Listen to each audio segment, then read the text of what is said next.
இன்னும் திரும்பி படிப்போம். சரிங்களா? இது வந்து என்னன்னா அன்றாட கிறிஸ்தவ வாழ்க்கைக்கான ஞானம். நீதிமொழிகளின் ஆகமத்திலிருந்து நமக்கு கிடைக்கக்கூடிய நடைமுறை சத்தியங்களை குறித்து தான் நம்ம இன்னைக்கு பார்க்க போறோம். சரிங்களா? நீதிமொழிகள் புத்தகத்திலிருந்து நமக்கு கிடைக்கக்கூடிய நடைமுறை சத்தியங்கள் அது என்னென்ன அப்படிங்கிற விஷயத்த நம்ம பார்ப்போம். இப்போ ஒரு விஷயம், ஞானம் அப்படிங்கிற ஒரு விஷயம் நமக்கு எதற்கு கொடுக்கப்பட்டிருக்கிறது? ஞானத்தின் நோக்கம் என்ன? சொல்லுங்க பார்க்கலாம்.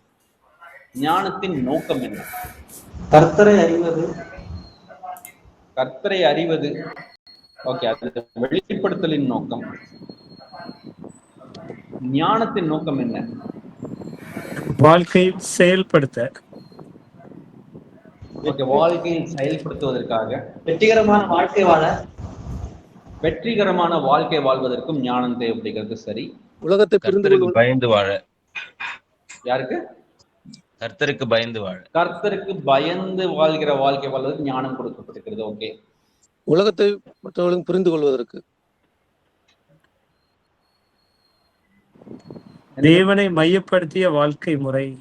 ஓகே, தேவனை மையப்படுத்திய ஒரு வாழ்க்கை முறைக்காக தான் ஞானம் கொடுக்கப்பட்டிருக்கிறது. உலகத்தை புரிந்து கொள்வதற்கு. உலகத்தை புரிந்து கொள்வதற்கு.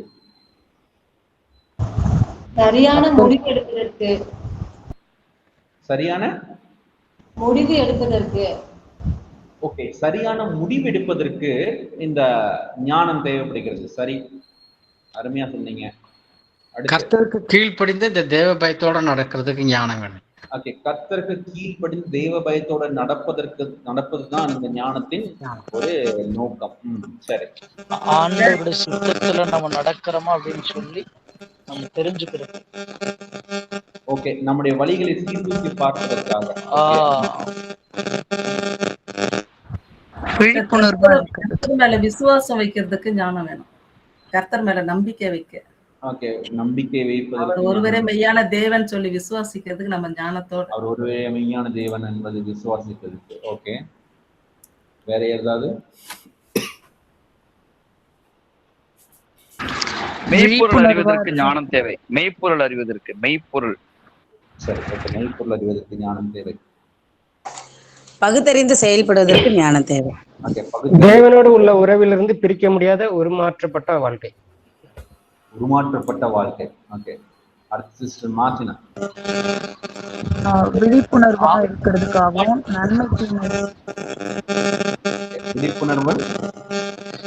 விழிப்புணர்வா இருக்கிறதுக்காகவும் எது நல்லது எது கெட்டது அப்படின்றத தெரிஞ்சுக்கிறதுக்காகவும் ஞானம் தேவைப்படுது. தெரியும் சார், அறிவுபூர்வமா அதை எங்க எப்படி செயல்படுத்தணும் அப்படிங்கிறதுக்கு ஞானம் தேவை. ஓகே ஓகே, தேவனுடைய திட்டத்தின்படி முறையான வாழ்க்கை வாழ்வது. Okay, right. ஓகே, ரொம்ப அருமை. நீங்க வந்து பல விஷயங்களை வந்து நீங்க ரொம்ப தெளிவா சொன்னீங்க. எஸ், பல விஷயங்கள் ரிப்பீட்டடா இருந்துச்சு. ஆனா எல்லா விஷயங்களையும் வந்து நீங்க வந்து ரொம்ப, அப்போ உங்க ஞானத்தை குறித்தான தெளிவான அறிவு எதற்கு? அது முக்கியமான விஷயம். ஞானம் ரசிப்பதற்கல்ல, கட்டி எழுப்புவதற்கு. பில்டிங் உருவாக்குவதற்கும் உருமாற்றம் அடைவதற்கும் தான் ஞானம் தேவைப்படுகிறது. சரிங்களா? அது வெறும் ஒரு ரசனைக்காக இல்லை. ஓகே, இந்த பையன் எனக்கு நல்ல ஞானம் இருக்கு, அந்த ஞானத்தை பார்த்து ரசிக்கலாம் அப்படின்னு நினைக்கிறதுக்கு இல்லை. இப்போ த குயின் ஆஃப் ஷேபா, இந்த ஷேபா நாட்டு ராணி வந்து சாலமோனின் ஞானத்தை என்ன பண்ண வந்தாங்க? பார்க்க வந்தாங்க.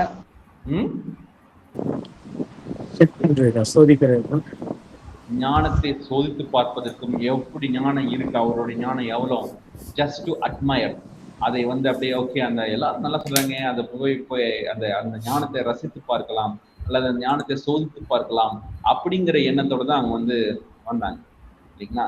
அப்போ இந்த ஞானம் வந்து ரசிப்பதற்கும் சோதித்து பார்ப்பதற்கும் அல்ல. ஞானம் எப்பொழுதுமே ஆண்டவர் எது கொடுத்திருக்காருன்னா கட்டி எழுப்புவதற்காக கொடுத்திருக்கிறார். முக்கியமா எங்கன்னா அன்றாட செயல்பாடுகள். இப்போ மெய்யான ஆவிக்குரிய முதிர்ச்சி, ஜபம் பண்றோம், ஆராதனையில் ஈடுபடுறோம், இதெல்லாம் வரும். ஆவிக்குரிய முதிர்ச்சி ஜபத்தினாலும் ஆராதனையிலும் வரும். ஆனால் அதுல மட்டும் கிடையாது, நம்ம அன்றாட செயல்பாடுகளிலும் வெளிப்படுகிறது. இப்ப ஆராதனை நம்ம என்ன சொல்றது, ஆராதனைங்கிறது வந்து இந்த பாட்டு பாடுறது மட்டும் கிடையாது இல்லையா. ஆராதனை என்ன, நம்ம அது 24/7 நம்ம என்ன பண்றோம் அப்படிங்கிறது, அந்த சரண்டர்டு லைஃப், நம்ம இந்த ஒப்பு கொடுத்த வாழ்க்கை, அதான் ஆராதனை நம்ம பார்த்தோம் இல்லைங்களா. அப்போ இந்த நம்ம என்றும் என்னென்ன விஷயங்கள் அன்றாட வாழ்க்கை என்னென்ன விஷயங்கள் நம்ம செய்யறோம் இல்லைங்களா, அது எல்லாமே வந்து அந்த அன்றாட வாழ்க்கையின் செயல்பாடுகள் தான். நம்ம கர்த்தரை ஆராதிக்கிறோமா, கர்த்தரை விசுவாசிக்கிறோமா, நம்முடைய விசுவாசம், ஆராதனை, நம்முடைய அர்ப்பணிப்பு எல்லாமே நம்முடைய அன்றாட வாழ்க்கையில தான் வந்து என்ன பண்ணுதுன்னா வெளிப்படுகிறது.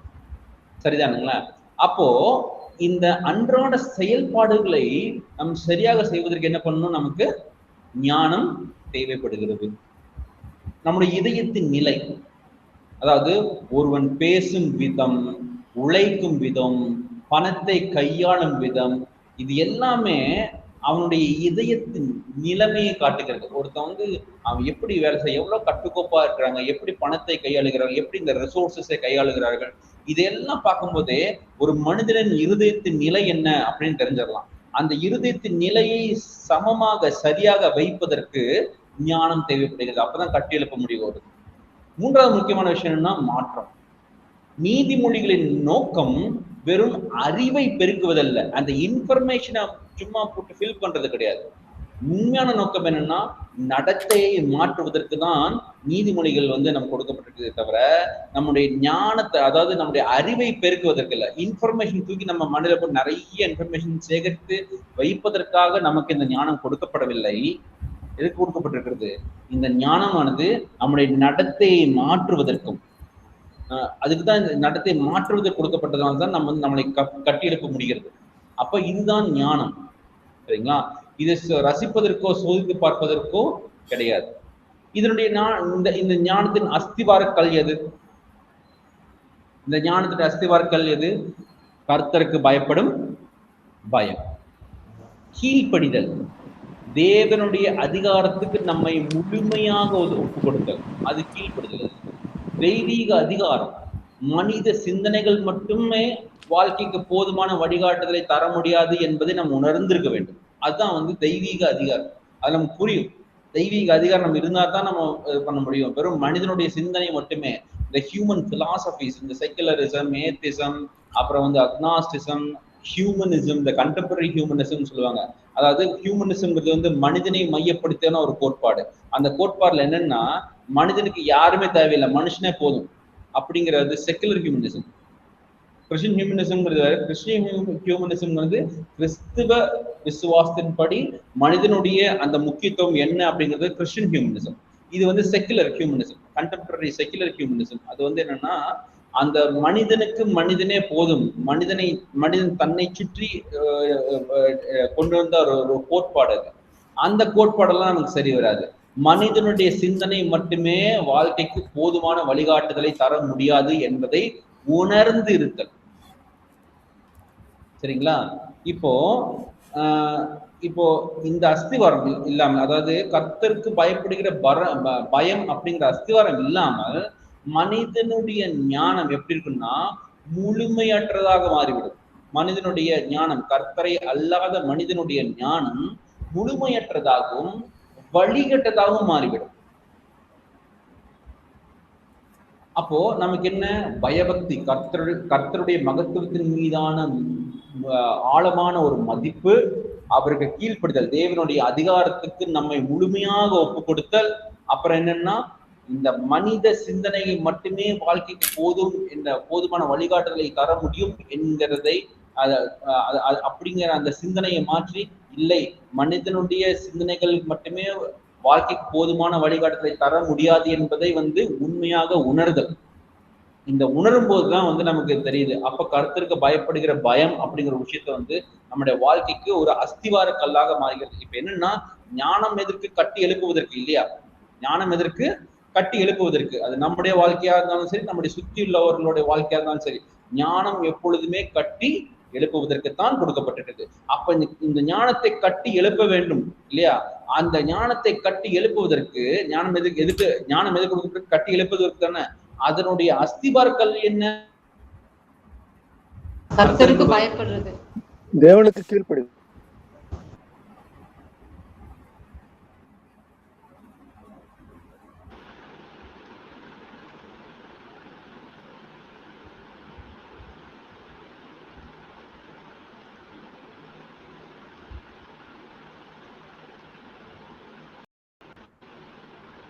ஹலோ, இப்போ நான் பேசுறது கேக்குதுங்களா? Yes sir, yes sir. Yes sir, கேக்குதுங்க சார். இப்போ நடுவில் ஏதாவது டிஸ்கனெக்ட் ஆயிடுச்சுன்னு நினைக்கிறேன். கேக்குதுங்களா? ஆமாங்க சார், ஃபியூ மினிட்ஸ் ஆச்சு. ஓகே ஓகே ஓகே, நான் கண்டினியூ பண்ணிட்டே இருந்தேன், ஆனால் நடுவில் தான் தெரிஞ்சு. Okay fine. இப்போ என்னன்னா நம்ம அதாவது ஞானம் என்பது கட்டி எழுப்புவதற்காக இல்லையா? அந்த ஞானத்தை கட்டியிருப்ப அது இந்த ஞானத்தின் அஸ்திவாரமே, ஞானத்துடைய அஸ்திவாரக்கல்லே கர்த்தருக்கு பயப்படுகிற பயம். அப்ப என்னன்னா கர்த்தருடைய மகத்துவத்தின் மீதான ஆழமான மதிப்பு, அப்புறம் தேவனுடைய அதிகாரத்துக்கு நம்மை முழுமையாக ஒப்பு கொடுத்து கீழ்ப்படிதல். அப்புறம் மூணாவது என்னன்னா மனிதனுடைய சிந்தனை மட்டுமே வாழ்க்கைக்கு போதுமானதான வழிகாட்டுதலை தர முடியும் அப்படிங்கிற அந்த சிந்தனையை தூக்கி எறிதல். அப்படி தர முடியாது என்பது, அந்த மாதிரி மனிதனுடைய சிந்தனை மட்டுமே வாழ்க்கைக்கு போதுமான வழிகாட்டுதலை தர முடியாது என்பதை உணர்ந்திருத்தல். அப்போ இந்த அஸ்திபாரம் இல்லாமல், அதாவது கர்த்தருக்கு பயப்படுகிற பயம் என்கிற அஸ்திபாரக்கல் இல்லாமல் மனிதனுடைய ஞானம், அதாவது கர்த்தரை அல்லாத மனிதனுடைய ஞானம் எப்படி இருக்குன்னா முழுமையற்றதாகவும் வழிகட்டதாகவும் மாறிவிடும். அப்ப என்னன்னா இப்ப வந்து இந்த கர்த்தரை அறியாத, கர்த்தர் இல்லாத அந்த ஞானம் எப்படி இருக்குன்னா முழுமையற்றதாகும். அப்படின்னா அது கம்ப்ளீட்டா இருக்காது. வெறும் கம்ப்ளீட்டா இருக்கிறது மட்டும் கிடையாது, நம்மை தவறான பாதைக்கு கொண்டு போகிற சக்தி அதுக்கு இருக்கு. நம்முடைய ஞானத்தில் கர்த்தருக்கு பயப்படுகிற பயம் இல்லை என்றால் அது தெய்வீக ஞானம் கிடையாது, வேதத்துக்குரிய ஞானம் கிடையாது. அப்படி இருக்கும்போது அது வந்து ஷ்ரூட்னஸ் அப்படின்னு சொல்லுவோம். அந்த தெய்வீக ஞானம் இல்லை என்றால் என்னன்னா நம்மை தவறான பாதைக்கும் அது வந்து கொண்டு போக வழிவகுக்கும். இதை வந்து நம்ம முழுமையா புரிஞ்சுக்கணும். அப்போ இந்த அஸ்திபாரக்கல் என்ன? கர்த்தருக்கு பயப்படுகிற பயம். அதுல இருந்தா எல்லாம் தொடக்கும். அந்த கர்த்தருக்கு பயப்படுகிற பயம் இல்லாமல் யார் என்ன வேணா சாதிக்க, என்ன வேணா பண்ணலாம், எவ்வளவு புத்தி வேணா இருக்கலாம், அவங்களுக்கு பெரிய பெரிய புத்தகங்கள் எழுத, ஆராய்ச்சிகள் செய்யலாம். ஆனால் அது அந்த ஞானம் எல்லாமே முழுமையற்ற ஞானதாகவும் வழிகட்ட ஞானமாக தான் மாறிவிடுமே தவிர ஒரு முழுமையான வாழ்க்கைக்கு வழிகாட்டியான அந்த ஞானமாக செயல்பட முடியாது. அப்ப கர்த்தருக்கு பயப்படுகிற பயம் என்கிற அஸ்திபார கல்லை யாருனாலும் ஞானத்துல இருந்து மாற்ற முடியாது. அதான் சொல்றேன், ஒருத்தர் எவ்வளவு வேணா படிக்க, எம்டி, எம்டிஹெச், பிஹெச்டி, எவ்வளவு பிஹெச்டி, எத்தனை பிரசங்கியார் வேணா இருக்கலாம், எவ்வளவு பெரிய பொது கூட்டங்களையும் போய் வந்து இந்த பிரசங்கம் பண்ணலாம், எவ்வளவு பெரிய லெக்சரராகவும் ஆகலாம், ப்ரொஃபஸர் ஆகலாம், பிஹெச்டி வாங்கலாம், எத்தனைக்கு புத்தகங்கள் வேணா எழுதலாம். ஆனால் கர்த்தருக்கு பயப்படுகிற அந்த பயம் அப்படிங்கிற விஷயம் இல்லைன்னா அது தெய்வீக ஞானம் கிடையாது, வேதாகம ஞானம் கிடையாது, அது முழுமையற்றது, அது வழிகிட்டதாகவும் தான் இருக்கும். அப்படிங்கிறதுல மாற்றுக்கருத்தே கிடையாது. அது எங்க வேணா படிச்சிருக்கலாம், பைபிள் காலேஜ்லயும் படிச்சிருக்கலாம், அதுல வந்து எந்த மாற்று கருத்தும் கிடையாது. அப்போ ஒரு முக்கியமான விஷயம் நம்முடைய பிள்ளைகளுக்கு சொல்லிக் கொடுக்க வேண்டிய விஷயம் என்ன தெரியுங்களா? ஒரே விஷயம், கர்த்தருக்கு பயப்படுகிற பயம், அதை முதல்ல சொல்லிக் கொடுங்க. இப்ப நம்ம என்ன பண்றோம்னா நம்முடைய பிள்ளைகளுக்கு வந்து அவங்களுக்கு வந்து அந்த கிளாஸ் அனுப்பிச்சிட்டோம், அது கத்துக்குவாங்க, பேக்கர்ஸ் கிளாஸ் அனுப்பிச்சிடுவோம், அந்த கிளாஸ் அனுப்பிச்சிடுவோம், வேதிக் மேத் அனுப்பிச்சிடுவோம், இதை அனுப்பிச்சிடுவோம், இன்னும் ஞானம் வளரும், இதுல இது பண்ணலாம், செஸ் கிளாஸ் அனுப்பிச்சிடுவோம். அவர்களுக்கு வந்து நம்ம அந்த இது பண்ணலாம், இது பண்ணலாம்னு சொல்லி என்னென்னமோ சிந்திக்கிறோம். ஆனால் இருக்கிறதுலே முக்கியமான ஒரு விஷயம் என்னன்னா கர்த்தருக்கு பயப்படுற பயம், அதை முதல்ல சொல்லிக் கொடுங்க. அதுக்கப்புறம் தான் எல்லாமே வரும். அது இல்லாம வேற எதுவுமே. அதுதான் அஸ்திவார. அடுத்து இப்போ அடுத்து வந்து இந்த ஞானப்பத்துல அடுத்து பார்க்கணும்னா முக்கியமான ஒரு விஷயம், அது என்ன, இந்த உறவுகளை குறித்து நம்ம பார்க்கிறோம். இந்த உறவுகள்ல வந்து பாத்தீங்கன்னா குடும்பம், நட்பு, சமூகம், ஊழியம் அப்படிங்கிற எல்லா விஷயத்தையும் வந்து நம்ம பார்க்கிறோம். இது வந்து ஒரு உறவுகளின் இந்த சுற்றுப்பாதை. இதுல என்னன்னா இப்போ நமக்கு உள்ளான மனிதனை வந்து நம்ம வந்து அதை நம்ம உள்ளான மனிதனை நாம் காத்து கொண்டால் இந்த அதற்கு தகுந்தாற்போல் இந்த வெளிப்படையான தாக்கம் இருக்கும். அதாவது if you protect the inner self, there will be impact on our outer life. அதாவது நம்ம உள்ளான மனிதனை வந்து நம்ம வந்து ரொம்பவே காத்து கொண்டால், அந்த உள்ளான மனிதனை நீங்கள் காத்து கொள்வதனால் நீங்க அடுத்தவங்கிட்ட பேசும்போதும் வெளிப்படையாக மற்றவர்களோட என்ன உறவில் இருக்கிறீர்களோ அந்த உறவிலும் அந்த ஞானம் என்ன ஆகும்? அந்த உள்ளான அந்த மனிதனை காத்துக் கொள்வதற்கு முக்கியமான ஒரு விஷயம் இருக்கு. என்ன தெரியுங்களா? இச்சை அடக்கம். இச்சை அடக்கம். அந்த இச்சை அடக்கம் இருந்தால்தான் உங்களுடைய குடும்பம் நன்றாயிருக்கும். குடும்பம் நன்றாய் இருந்தால்தான் நட்புகள் நன்றாயிருக்கும். நட்புகள் நல்லா இருந்தா தான் அடுத்து உங்களுடைய சமூகத்தில் நீங்க வந்து ஒரு நல்ல பேரோட இருக்க முடியும். அப்போ இந்த மையத்தின் கட்டுப்பாட்டில் என்ன இருக்கு? அதுக்குள்ள இருக்கிற இச்சை அடக்கம், அதில் இருக்கும் விசுவாசம், அதில் இருக்கும் அன்பு, அதில் இருக்கும் இந்த பரஸ்பர மரியாதை அப்படிங்கிற எல்லா விஷயமும் வந்து அந்த கோர், அந்த மையத்தில் தான். அந்த உள்ளான மனிதனை இருக்காங்க, அந்த உள்ளான மனிதனை வந்து நம்ம வந்து அந்த தெய்வீக காவலிலும் கட்டுப்பாட்டிலும் வைக்க வேண்டும். அப்படி வைக்கும்போது என்ன ஆகுதுன்னா குடும்பத்துல வந்து நல்ல விஷயங்கள் நடக்கும். என்ன நடக்கும் பாத்தீங்கன்னா, நீங்க வந்து என்ன பண்ணுவீங்கன்னா உங்களுடைய வார்த்தைகள், உணர்வுகள், அப்புறம் வந்து உங்களுடைய எல்லா விஷயத்தையும் நீங்க என்ன பண்ணுவீங்க? கட்டுப்படுத்த ஆரம்பிப்பீங்க. கோபத்தை கட்டுப்படுத்துவீர்கள். இதுவே வந்து என்ன சொன்னா இது வந்து ஒரு முக்கியமான ஒரு பாதுகாப்பா மாறி. இல்லாட்டி வச்சுக்கோங்களேன், நீங்க எவ்வளவு நாள் அது இப்ப நீங்க குடும்பத்துல இங்க ரொம்ப கோபப்பட்டு பேசி ரொம்ப அந்த கோபத்தினால பல விளைவுகள் ஏற்படும். அப்ப என்ன ஆகும்? அந்த குடும்பமா இருக்காது இல்லைங்களா? அப்போ நமக்குள் வந்து சரியான விசுவாசம், அன்பு, இச்சை அடக்கம், அந்த பரஸ்பர மரியாதை எல்லாம் இருக்கும்போது குடும்பத்துல வந்து நம்ம என்ன பண்ணுவோம்? நம்மளுடைய வார்த்தைகள், உணர்வுகள், நம்முடைய கோபங்கள் இது எல்லாம் நம்ம என்ன பண்ணுவோம்? கட்டுப்படுத்தி அதை என்ன பண்ணுவோம்? இது நம்முடைய குடும்பங்களை நாம் பாதுகாப்பாக வைப்பதற்கு நமக்கு வழிவகுக்கும். அடுத்து இரண்டாவது, அப்போ இப்படி நம்முடைய இந்த நம்முடைய வாழ்க்கையின் மையத்தை நாம் கட்டுப்பாட்டில் வைத்திருந்தால் ஞானமுள்ளவர்களோடு பழகி மதியினர்களை தவிர்த்து நம்ம என்ன பண்ணலாம்? ஒரு சரியான நட்பு வட்டாரத்தை வைத்திருக்கலாம். இப்ப நமக்கு வந்து இந்த உள்ளான நம்ம மனிதர்களுக்குள்ள அந்த சரியான விசுவாசம், அன்பு, இச்சையடக்கம், மரியாதை இந்த மாதிரி விஷயங்கள்லாம் இல்லைன்னு வச்சுக்கோங்களேன், உங்களுடைய நண்பர்கள் எப்படி இருப்பாங்க? நண்பர்களும் மோசமான நண்பர்களா இருப்பாங்க. அப்போ அதான் சொல்லுவாங்களே, show your friend, I tell who are you. உன்னுடைய நண்பன் யாருன்னு சொல்லி நீ யாருன்னு நான் சொல்கிறேன்னு சொல்லுவாங்க இல்லையா? அப்போ அது எப்படி வருதுன்னா, ஒரு மனிதன் எப்படிப்பட்டவனா இருக்கிறானோ அதை பொறுத்துதான் வந்து அவனுக்கு நண்பர்கள் அமைவார்கள். சரிங்களா? இப்ப உங்களுடைய சுற்றியுள்ள நண்பர்கள் ஆவிக்குரிய நண்பர்களா இருக்கிறார்கள் அப்படின்னா உங்களுக்குள்ள அந்த நீங்கள் வந்து அந்த உள்ளான மனிதனை நீங்கள் வந்து பாதுகாக்கிறீர்கள். அதுதான் அதனுடைய அர்த்தம். அதுதான். உங்களை சுற்றி தவறான நண்பர்கள் இருக்கிறார்கள் அப்படின்னா ஏதோ பிரச்சனை எனக்குள்ள அப்படின்னு சொல்லி நீங்க புரிஞ்சுக்கலாம். அப்ப என்ன பண்ணும்? நம்முடைய உள்ளான மனிதனை வேதத்தின் அடிப்படையில் பாதுகாக்க வேண்டும். அப்பதான் வந்து நமக்குள் சரியான இந்த விசுவாசம், அன்பு, மரியாதை, இச்சையடக்கம் இது எல்லா விஷயமும் நமக்கு வரும். அப்படி இது எல்லாம் வரும்போதுதான் வந்து நம்முடைய குடும்பத்துல வந்து என்ன ஆகுதுன்னா குடும்பத்தில் சமாதானம் வரும். அந்த குடும்பத்தில் சமாதானம் இருக்கும்போதுதான் அடுத்து வந்து நம் ஞானமுள்ள நண்பர்களை நாம் தேர்ந்தெடுப்போம். மதியினர்களை நம்ம என்ன பண்ணுவோம்? தவிர்ப்போம். அப்ப என்ன பண்ணா அதான் சொல்ற, நண்பர்கள் வந்து தான் நம்முடைய குணாதிசயத்தை உருவாக்குகிறார்கள் சொல்லுவாங்க. அப்போ நீங்க நல்ல நண்பர்களோடு இருந்தீங்கன்னா என்ன ஆகும்? உங்களுக்கு சரியான இதுதான் வந்து நம்ம வந்து இந்த ஃபெலோஷிப் அப்படின்னு சொல்லுவாங்க.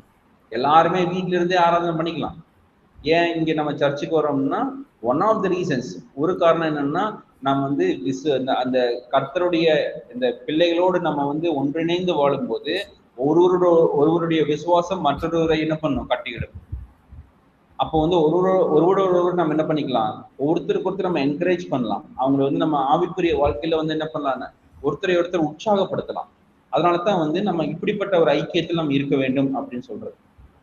அப்போ இந்த நம்முடைய உள்ளான மனிதன், அதான் இந்த நீதிமொழிகள் தான் சொல்லுது, நம்முடைய உள்ளான மனிதன் சரியாக இருக்கும்போது உங்களுடைய குடும்பம், உங்களுடைய நட்பு வட்டாரம், அடுத்து கடைசியா ஊழியமும் என்ன பண்ணும்? ஊழியமும் சமூக வாழ்க்கையும் நல்லா இருக்கும். அப்ப என்னன்னா அந்த இடத்துல வந்து நீங்க இதெல்லாம் கரெக்டா இருந்தா தான் அதாவது உங்களுடைய உள்ளான மனிதன் நல்லா இருந்தால் உங்க குடும்பம் நல்லா இருக்கும், உங்களுடைய நட்பு வட்டாரங்கள் நல்லா இருக்கும். அதுக்கப்புறம் தான் என்னன்னா உங்களுடைய வாழ்க்கையில தாழ்மை, நம்பகத்தன்மை அப்படிங்கிற பல விஷயங்கள் என்ன ஆகும்? உங்க வாழ்க்கையில வர ஆரம்பிக்கும். அப்ப அப்ப தாழ்மை நம்பகத்தன்மை மூலமாக நீங்க என்ன பண்ணலாம், பிறருக்கு வழிகாட்டக்கூடிய சூழ்நிலை வருவீங்க இல்லையா, அங்கதான் ஊழியமே தொடங்குது. பிறருக்கு வழிகாட்டக்கூடிய சூழ்நிலை எப்படின்னா, நம்முடைய உள்ளான மனிதன் காக்கப்பட வேண்டும், அதன் மூலமாக நம்ம குடும்பங்களும் நட்பு வட்டாரங்களும் சீராக இருக்க வேண்டும். அதற்கு அப்புறம் தான் நீங்க அடுத்தவர்களுக்கு வழிகாட்டக்கூடிய சூழ்நிலைக்கே வருவீங்க. சில பேர் உள்ளான மனிதனை காப்பதில்லை, குடும்பமும் சரியில்லை, நட்பு வட்டாரங்களும் சரியில்லை, ஆனா அடுத்தவங்களுக்கு வழிகாட்டுக்கு முன்னாடி வந்துருவாங்க. அப்படி நடக்கவே கூடாது.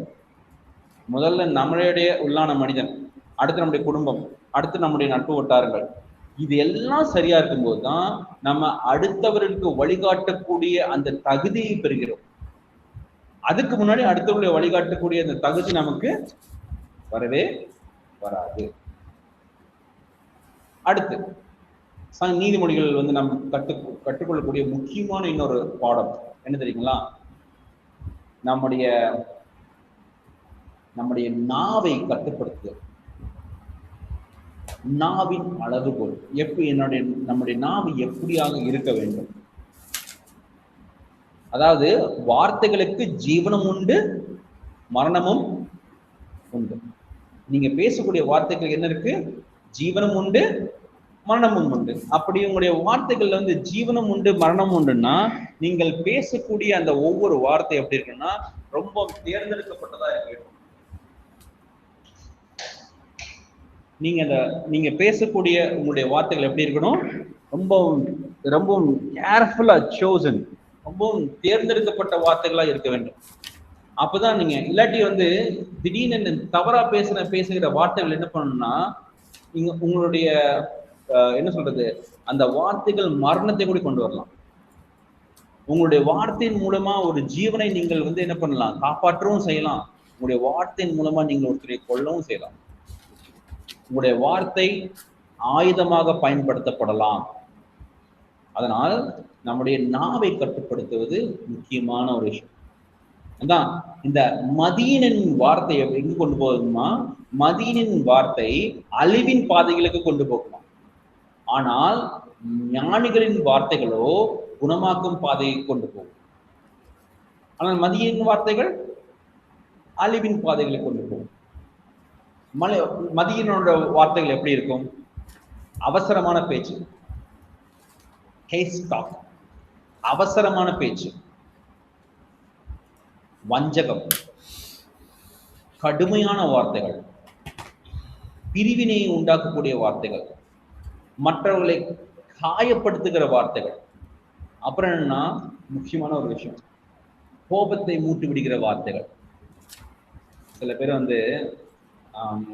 இதுக்கு பேர் என்ன தெரியுமா சொல்லுவாங்க,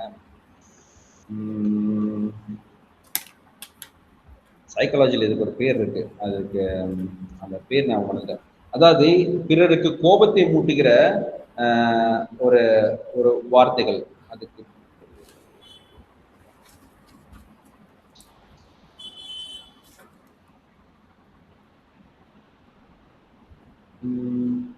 ஒரே நிமிஷம் இருங்க, நான் அதாவது அந்த வார்த்தைகள் கரெக்டாக கண்டுபிடிக்கணும்னு பார்க்குறேன். அப்போதான் அதனுடைய வார்த்தைகள் எனக்கு இருந்துச்சு, நான் மறந்துட்டேன்.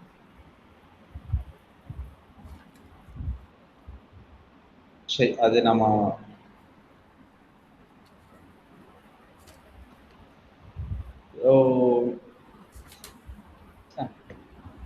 இருக்குல்லையே அந்த டேர்ம் எப்படி, அதோடைய அர்த்தம் என்னன்னு மட்டும் சொல்றேன் பாரு. அதாவது ஒருத்தர் என்ன பண்ணுவாங்கன்னா, அடுத்தவங்களை கோபப்படுத்துகிற மாதிரியே, கோபம் மூட்டுவது போலவே ஏதோ ஒன்று சொல்லி சொல்லி சொல்லி சொல்லி சொல்லி சொல்லி அந்த அமைதியா இருக்கிற ஒரு மனிதனை கோபப்படுத்திடுவாங்க. அந்த அமைதியா இருக்கிற மனிதன் கோபப்பட்டது பிறகு இவங்க அமைதியா இருந்துட்டு, பாத்தீங்களா என் மேல எவ்வளவு கோபப்படுறாரு, என் மேல எப்படி இது பண்றாருன்னு சொல்லி இந்த வஞ்சக நாடகம் ஆரம்பிப்பாங்க. இதுக்கு சைக்காலஜில ஒரு ஒரு ஒரு ஃப்ரேஸ் இருக்கு. அந்த ஃப்ரேஸ் நான் என்ன ப்ரோவோகேஷன் இல்ல ப்ரோவோகேஷன்ல இந்த சைக்காலஜிக்கலி அது ஒரு பர்டிகுலர் ஃப்ரேஸ் இருக்கு. இரிட்டேஷன் இல்ல அதுக்கு இல்லாட்டி ஒரு 1 மினிட் கொடுங்க, நான் சொல்லிடுறேன் இருக்கேன். ஆன்டகோனிசம் இல்ல,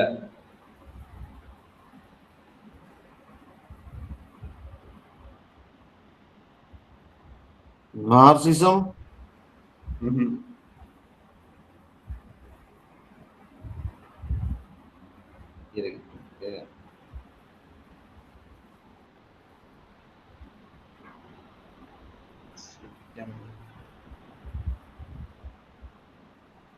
ரிவர்ஸ் விக்டிம் அது எங்க?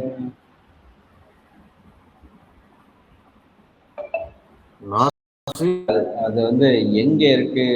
அந்த அந்த ஒரு வேர்டு நான் இங்க ஒரு டீச்சர்ட்டுக்கு நாங்க பேசிருக்கும் போது கூட அந்த அந்த இதை நான் யூஸ் பண்ணேன். ஓகே, நான் திரும்பி கிடைச்சுன்னா அந்த வாட்ஸ்அப் குரூப்ல நான் வந்து அதை வந்து நான் அப்லோட், அதாவது அந்த ஃப்ரேஸ் நான் எழுதி போஸ்ட் பண்றேன். விஷயம் தான் இது என்னன்னா, இந்த மாதிரி கோபமூட்டுகிற, அதாவது சில பேர் நினைக்கிறாங்க நான் கோபப்பட்டு பேசினாதான் தப்பு. இல்லை இல்லை, அடுத்தவர்களை கோபமூட்டுவது போல் நம்ம பேசுவதும் என்ன தெரியுங்களா, அறிவீனமான விஷயங்களுக்கு தான் வந்து நம்ம சொல்லுவோம். சரிங்களா? அப்போ ஒரு மதியின் வார்த்தைகள் எப்படி எப்படிலாம் இருக்கும்? அவசரமான பேச்சு. அவசரமான பேச்சுனா என்ன? ஒரு விஷயங்களை வந்து சிந்திப்பதற்கு முன்பாக பேசி நம்ம ஏதோ ஒரு பிரச்சனை இது பண்ணிட்டு இருக்கோம். ஒரு விஷயங்கள், அதாவது ஒரு விஷயம் நம்ம கேட்ட உடனே ஜட்ஜ்மெண்டல் ஆட்டிடியூட்ல போய் இவங்க இப்படிதான் இல்லாட்டி அது இப்படிதான் சொல்லி நம்ம தவறா பேசுறது. ஆனா வந்து அதனுடைய அந்த அந்த சூழ்நிலையின் உண்மைத்தன்மையை நம்ம புரிந்து கொள்ளாமல் என்ன பண்றோம், இப்படி அவசரமா பேசுறது. இந்த அவசர பேச்சு அப்படிங்கிறது வந்து ஒரு ஒரு முட்டாள்தனமான ஒரு விஷயம். அதை வந்து நம்ம ரொம்ப கேர்ஃபுல்லா இருக்கணும். இப்போ முக்கியமான விஷயத்தை எங்க நடக்கும் தெரியுங்களா? இது வந்து ஒருத்தர் பேசும்போது கிடையாது. யாராவது ஒருத்தர் வாட்ஸ்அப் மெசேஜ் அனுப்பிச்சாலோ இமெயில் அனுப்பிச்சாலோ இது நடக்கும். ஏன்னா ஒருத்தர் ஒரு விஷயம் எழுதியிருப்பார், உங்களுக்கு வாட்ஸ்அப் மெசேஜா அனுப்புறேன்னு வச்சுக்கோங்களேன். அந்த வாட்ஸ்அப் மெசேஜ்ல வெறும் வார்த்தைகள் மட்டும்தான் நீங்க படிப்பீங்க. எந்த எந்த ஒரு பாவனையோட, அதாவது எந்த ஒரு இமோஷனோட அது சொல்லியிருக்காங்க அப்படின்னு உங்களுக்கு தெரியாது. நீங்களே ஒரு இமோஷன் ஆட் பண்ணிருப்பீங்க சில சமயங்கள். அவங்க வந்து இப்போ வரீங்களா, நான் வரல அப்படின்னு வச்சுக்கோங்களேன். அது நீங்க எப்படி சொல்ல, இல்லை என்னால வர முடியல அப்படின்னு கூட நீங்க இது பண்ணலாம். இல்லை என்னால வர முடியாது அப்படி, அது நீங்க எந்த இமோஷன்ல வேணா அந்த அந்த வார்த்தைகள் எடுத்துக்கலாம். ஒரே வார்த்தை தான் இருக்கும். இப்போ அதான் சில டைம்ல என்ன பண்ணுவோம்னா, முக்கியமான அஃபிஷியல் கம்யூனிகேஷன் பண்ணணும்னா வாட்ஸ்அப் இந்த மாதிரி விஷயங்கள் பேசக்கூடாது. நீங்க ப்ராப்பரான ஒரு சேனல்ல தான் நீங்க இன் பர்சன் கம்யூனிகேட் பண்ணிடணும். அப்பதான் வந்து நீங்க என்ன சொல்ல வரீங்க தெரியும். இல்லாட்டி அந்த ஆங்கிலத்துல வந்து ஒரு ஃபேமஸான ஒரு இருக்கு, என்ன சொல்றாங்க, அந்த ஆத்தர் இஸ் டெட். அதாவது ஒருத்தர் அந்த எழுதினவன் வந்து எழுதி முடித்ததுக்கு அப்புறம் படிக்கிறவர்கள் வந்து இது பல வகையாக படிக்கலாம். நீங்க அது ஒரு பல உதாரணம் இருக்கு. பைபிள் நம்ம வச்சிருக்கோம், அது வந்து பல பேர் பல விதமா அதை வந்து வியாக்கியானம் பண்ணி புதுசா இன்டர்பிரிட்டேஷன்லாம் கொண்டு வரக்கூடிய ஆள்கள்லாம் இருக்காங்க இல்லையா? அப்ப என்னன்னா அது வந்து அந்த எழுத்துல வந்து சில டைம் வந்து தவறாக நம்ம புரிந்து கொள்ளக்கூடிய காரியங்கள்லாம் இருக்கும். அப்ப என்ன பண்ணணும், நம்ம அவசரப்பட்டு எதுவுமே பேசக்கூடாது. அவசர பேச்சு இருக்கவே கூடாது. அவசர பேச்சு இருந்துச்சுன்னா, அவசர பேச்சு என்ன பண்ணணும்னா, நீங்க வந்து ஒரு இடத்துல நீங்க ஒரு வேலை, நீங்க ஒரு டென்ஷன்ல இருக்கீங்க, ஸ்ட்ரெஸ்ல இருக்கீங்க, யாரோ ஒருத்தர் ஒரு மெசேஜ் ஒரு விஷயம் அனுப்புறாங்க, அந்த ஸ்ட்ரெஸ்லயே அந்த அந்த அந்த ஸ்ட்ரெஸ்ஸோட இமோஷன்லயே அந்த வார்த்தைகள் நீங்க புரிஞ்சுக்கிட்டீங்கன்னா நீங்க தவறா அந்த வார்த்தைகள் எடுத்துக்கொள்ள நேரிடும். அப்ப என்ன ஆகும், நீங்க அதுக்கு வந்து ஏதாவது மோசமா நீங்க ரிப்ளை பண்ணிடுவீங்க, இல்லாட்டி அதுக்கு நீங்க கோவப்பட்டு ரியாக்ட் பண்ணுவீங்க. அப்ப என்ன ஆகுதுன்னா அந்த இடத்துல வந்து நீங்க தான் தவறு பண்ணியிருப்பீங்க தவிர அந்த பக்கம் இருக்கணும் இருக்காது. அப்போ அவசர பேச்சை எப்பொழுதுமே தவிர்க்க வேண்டும். ஞானமாக நடப்பதற்கு அவசர பேச்சு இருக்கவே கூடாது. சரிங்களா? பொறுமையா இருங்க. ஒரு விஷயம் உங்களுக்கு விரோதமாகவே சில பேர் ஏதாவது சொன்னாங்கன்னா எதுவுமே பண்ணாதீங்க. பொறுமையா இருந்து அவசரப்பட்டு பேசாதீங்க. ரொம்ப ஞானமாய் சிந்தித்து தான் நீங்க பேசணும் தவிர அவசரப்பட்டு நீங்க பேசவே கூடாது. அந்த அவசர பேச்சு மதியனின் வார்த்தை. நீங்க நல்லா ஞாபகம் வச்சுக்கோங்க. எதுக்குமே ரொம்ப சீக்கிரமா போய் ரிப்ளை பண்ணணும் அப்படின்னு நினைக்கவே கூடாது. அவசர பேச்சு மதியனின் வார்த்தைகள் இல்லைங்களா? அப்ப ரெண்டாவது வஞ்சகம். பேசும்போதே ஒருத்தர் வஞ்சகமா பேசுறது அது தவறு. கடுமையான வார்த்தைகள் ஒருத்தர் சொல்லும் போது நீங்களாம் வேலைக்கு ஆக மாட்டா, இது நீ உருப்படவே மாட்டா, சுத்தமா கிடையாது, நீங்களாம் you are not called, you don't have calling. சில பேர்லாம் அப்படியே பேசுவாங்க. பைபிள் காலேஜ்லாம் சில பேர் you don't have calling, you are not civilised. உனக்கு வந்து உனக்கு நாகரீகமே கிடையாது, நீலாம் உனக்கு அழைப்பே கிடையாது, நீலாம் ஊழியத்துக்கே லாய்க்கு இல்லை, இப்படியெல்லாம் பேசுறவர்கள் இருப்பார். அந்த மாதிரி கடுமையான வார்த்தைகள் வந்து பேசக்கூடாது. அப்புறம் பிரிவினையை உண்டாக்குற வார்த்தைகள் பேசக்கூடாது. காயப்படுத்துகிற வார்த்தைகளை பேசக்கூடாது. கோபம் மூட்டி விடுவது போல் பேச, இது இப்படியெல்லாம் பேசுகிற பேச்சு, இப்படிப்பட்ட நாவு என்னன்னா இதுதான் வந்து மதியனின் நாவு, மதியனின் வார்த்தைகள். இப்ப இந்த மதியனுடைய வார்த்தைகள் எங்க கொண்டு போய் விடுன்னு பார்த்தீங்கன்னா அழிவின் பாதையில தான் கொண்டு போய்விடும்.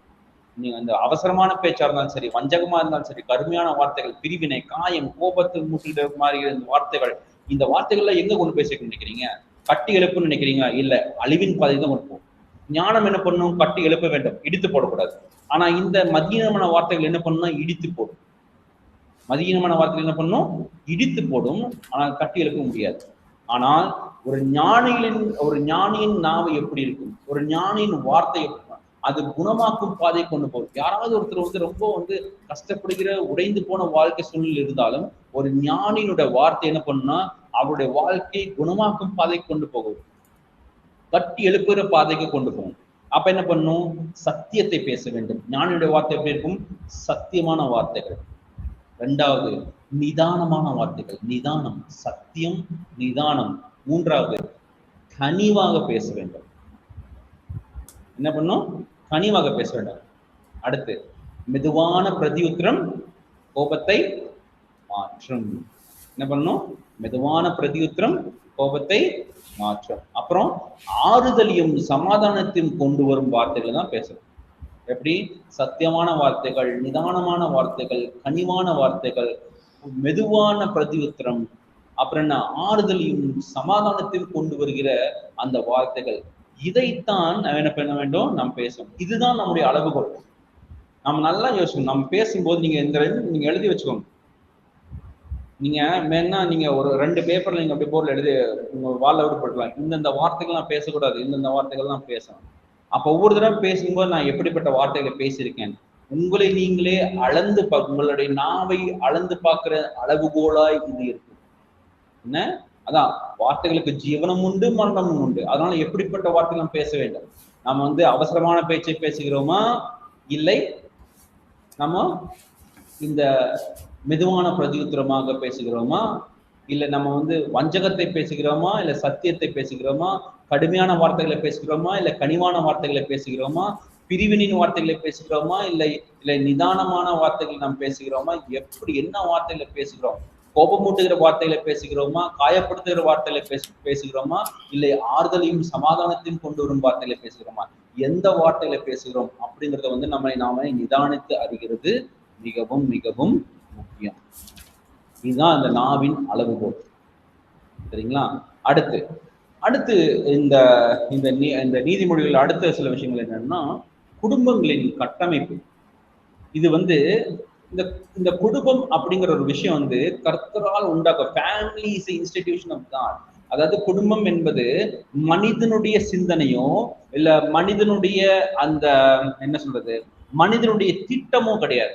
குடும்பம் என்பது மனிதனுடைய திட்டம் கிடையாது. குடும்பங்கிறது என்ன? குடும்பங்கிறது தேவனுடைய திட்டம். தேவன் நிர்ணயித்த விஷயங்கள். தேவன் தான் குடும்பத்தை என்ன பண்ணாரு? நிர்ணயித்திருக்கிறார் இல்லையா? இது அவருடைய திட்டம். அப்ப என்ன பண்ணணும்? குடும்பத்தை என்ன சொல்றது, நாம் சரியாக நடத்த வேண்டும். இது ஏன்னா குடும்பம் ஆவிக்குரிய உருவாக்கத்தின் ஒரு களம்.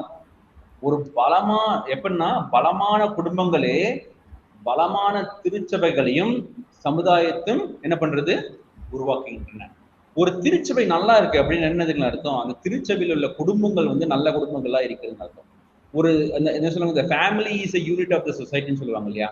அப்படின்னா அந்த யூனிட்டுங்கிறது இருக்கிறதுலே அந்த சிறிய ஒரு ஃபண்டமெண்டல் பிளாக்ஸ். எப்படி ஒரு வீட்டை கட்டுவதற்கு செங்கல் தான் இந்த ஃபண்டமெண்டல் பிளாக். அதே மாதிரி ஒரு சமுதாயத்தை கட்டுவதற்கு குடும்பங்கள் தான் அந்த பிளாக்.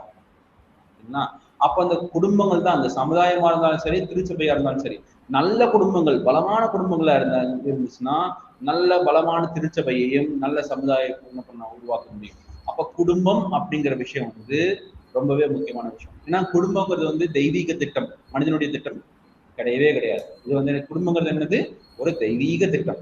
அதுல அந்த குடும்பத்துல ஒரு சென்ட்ரலா இருக்கிற ஒரு ரிலேஷன்ஷிப் இருக்கு. குடும்பத்தின் மைய உறவு எது சொல்லுங்க?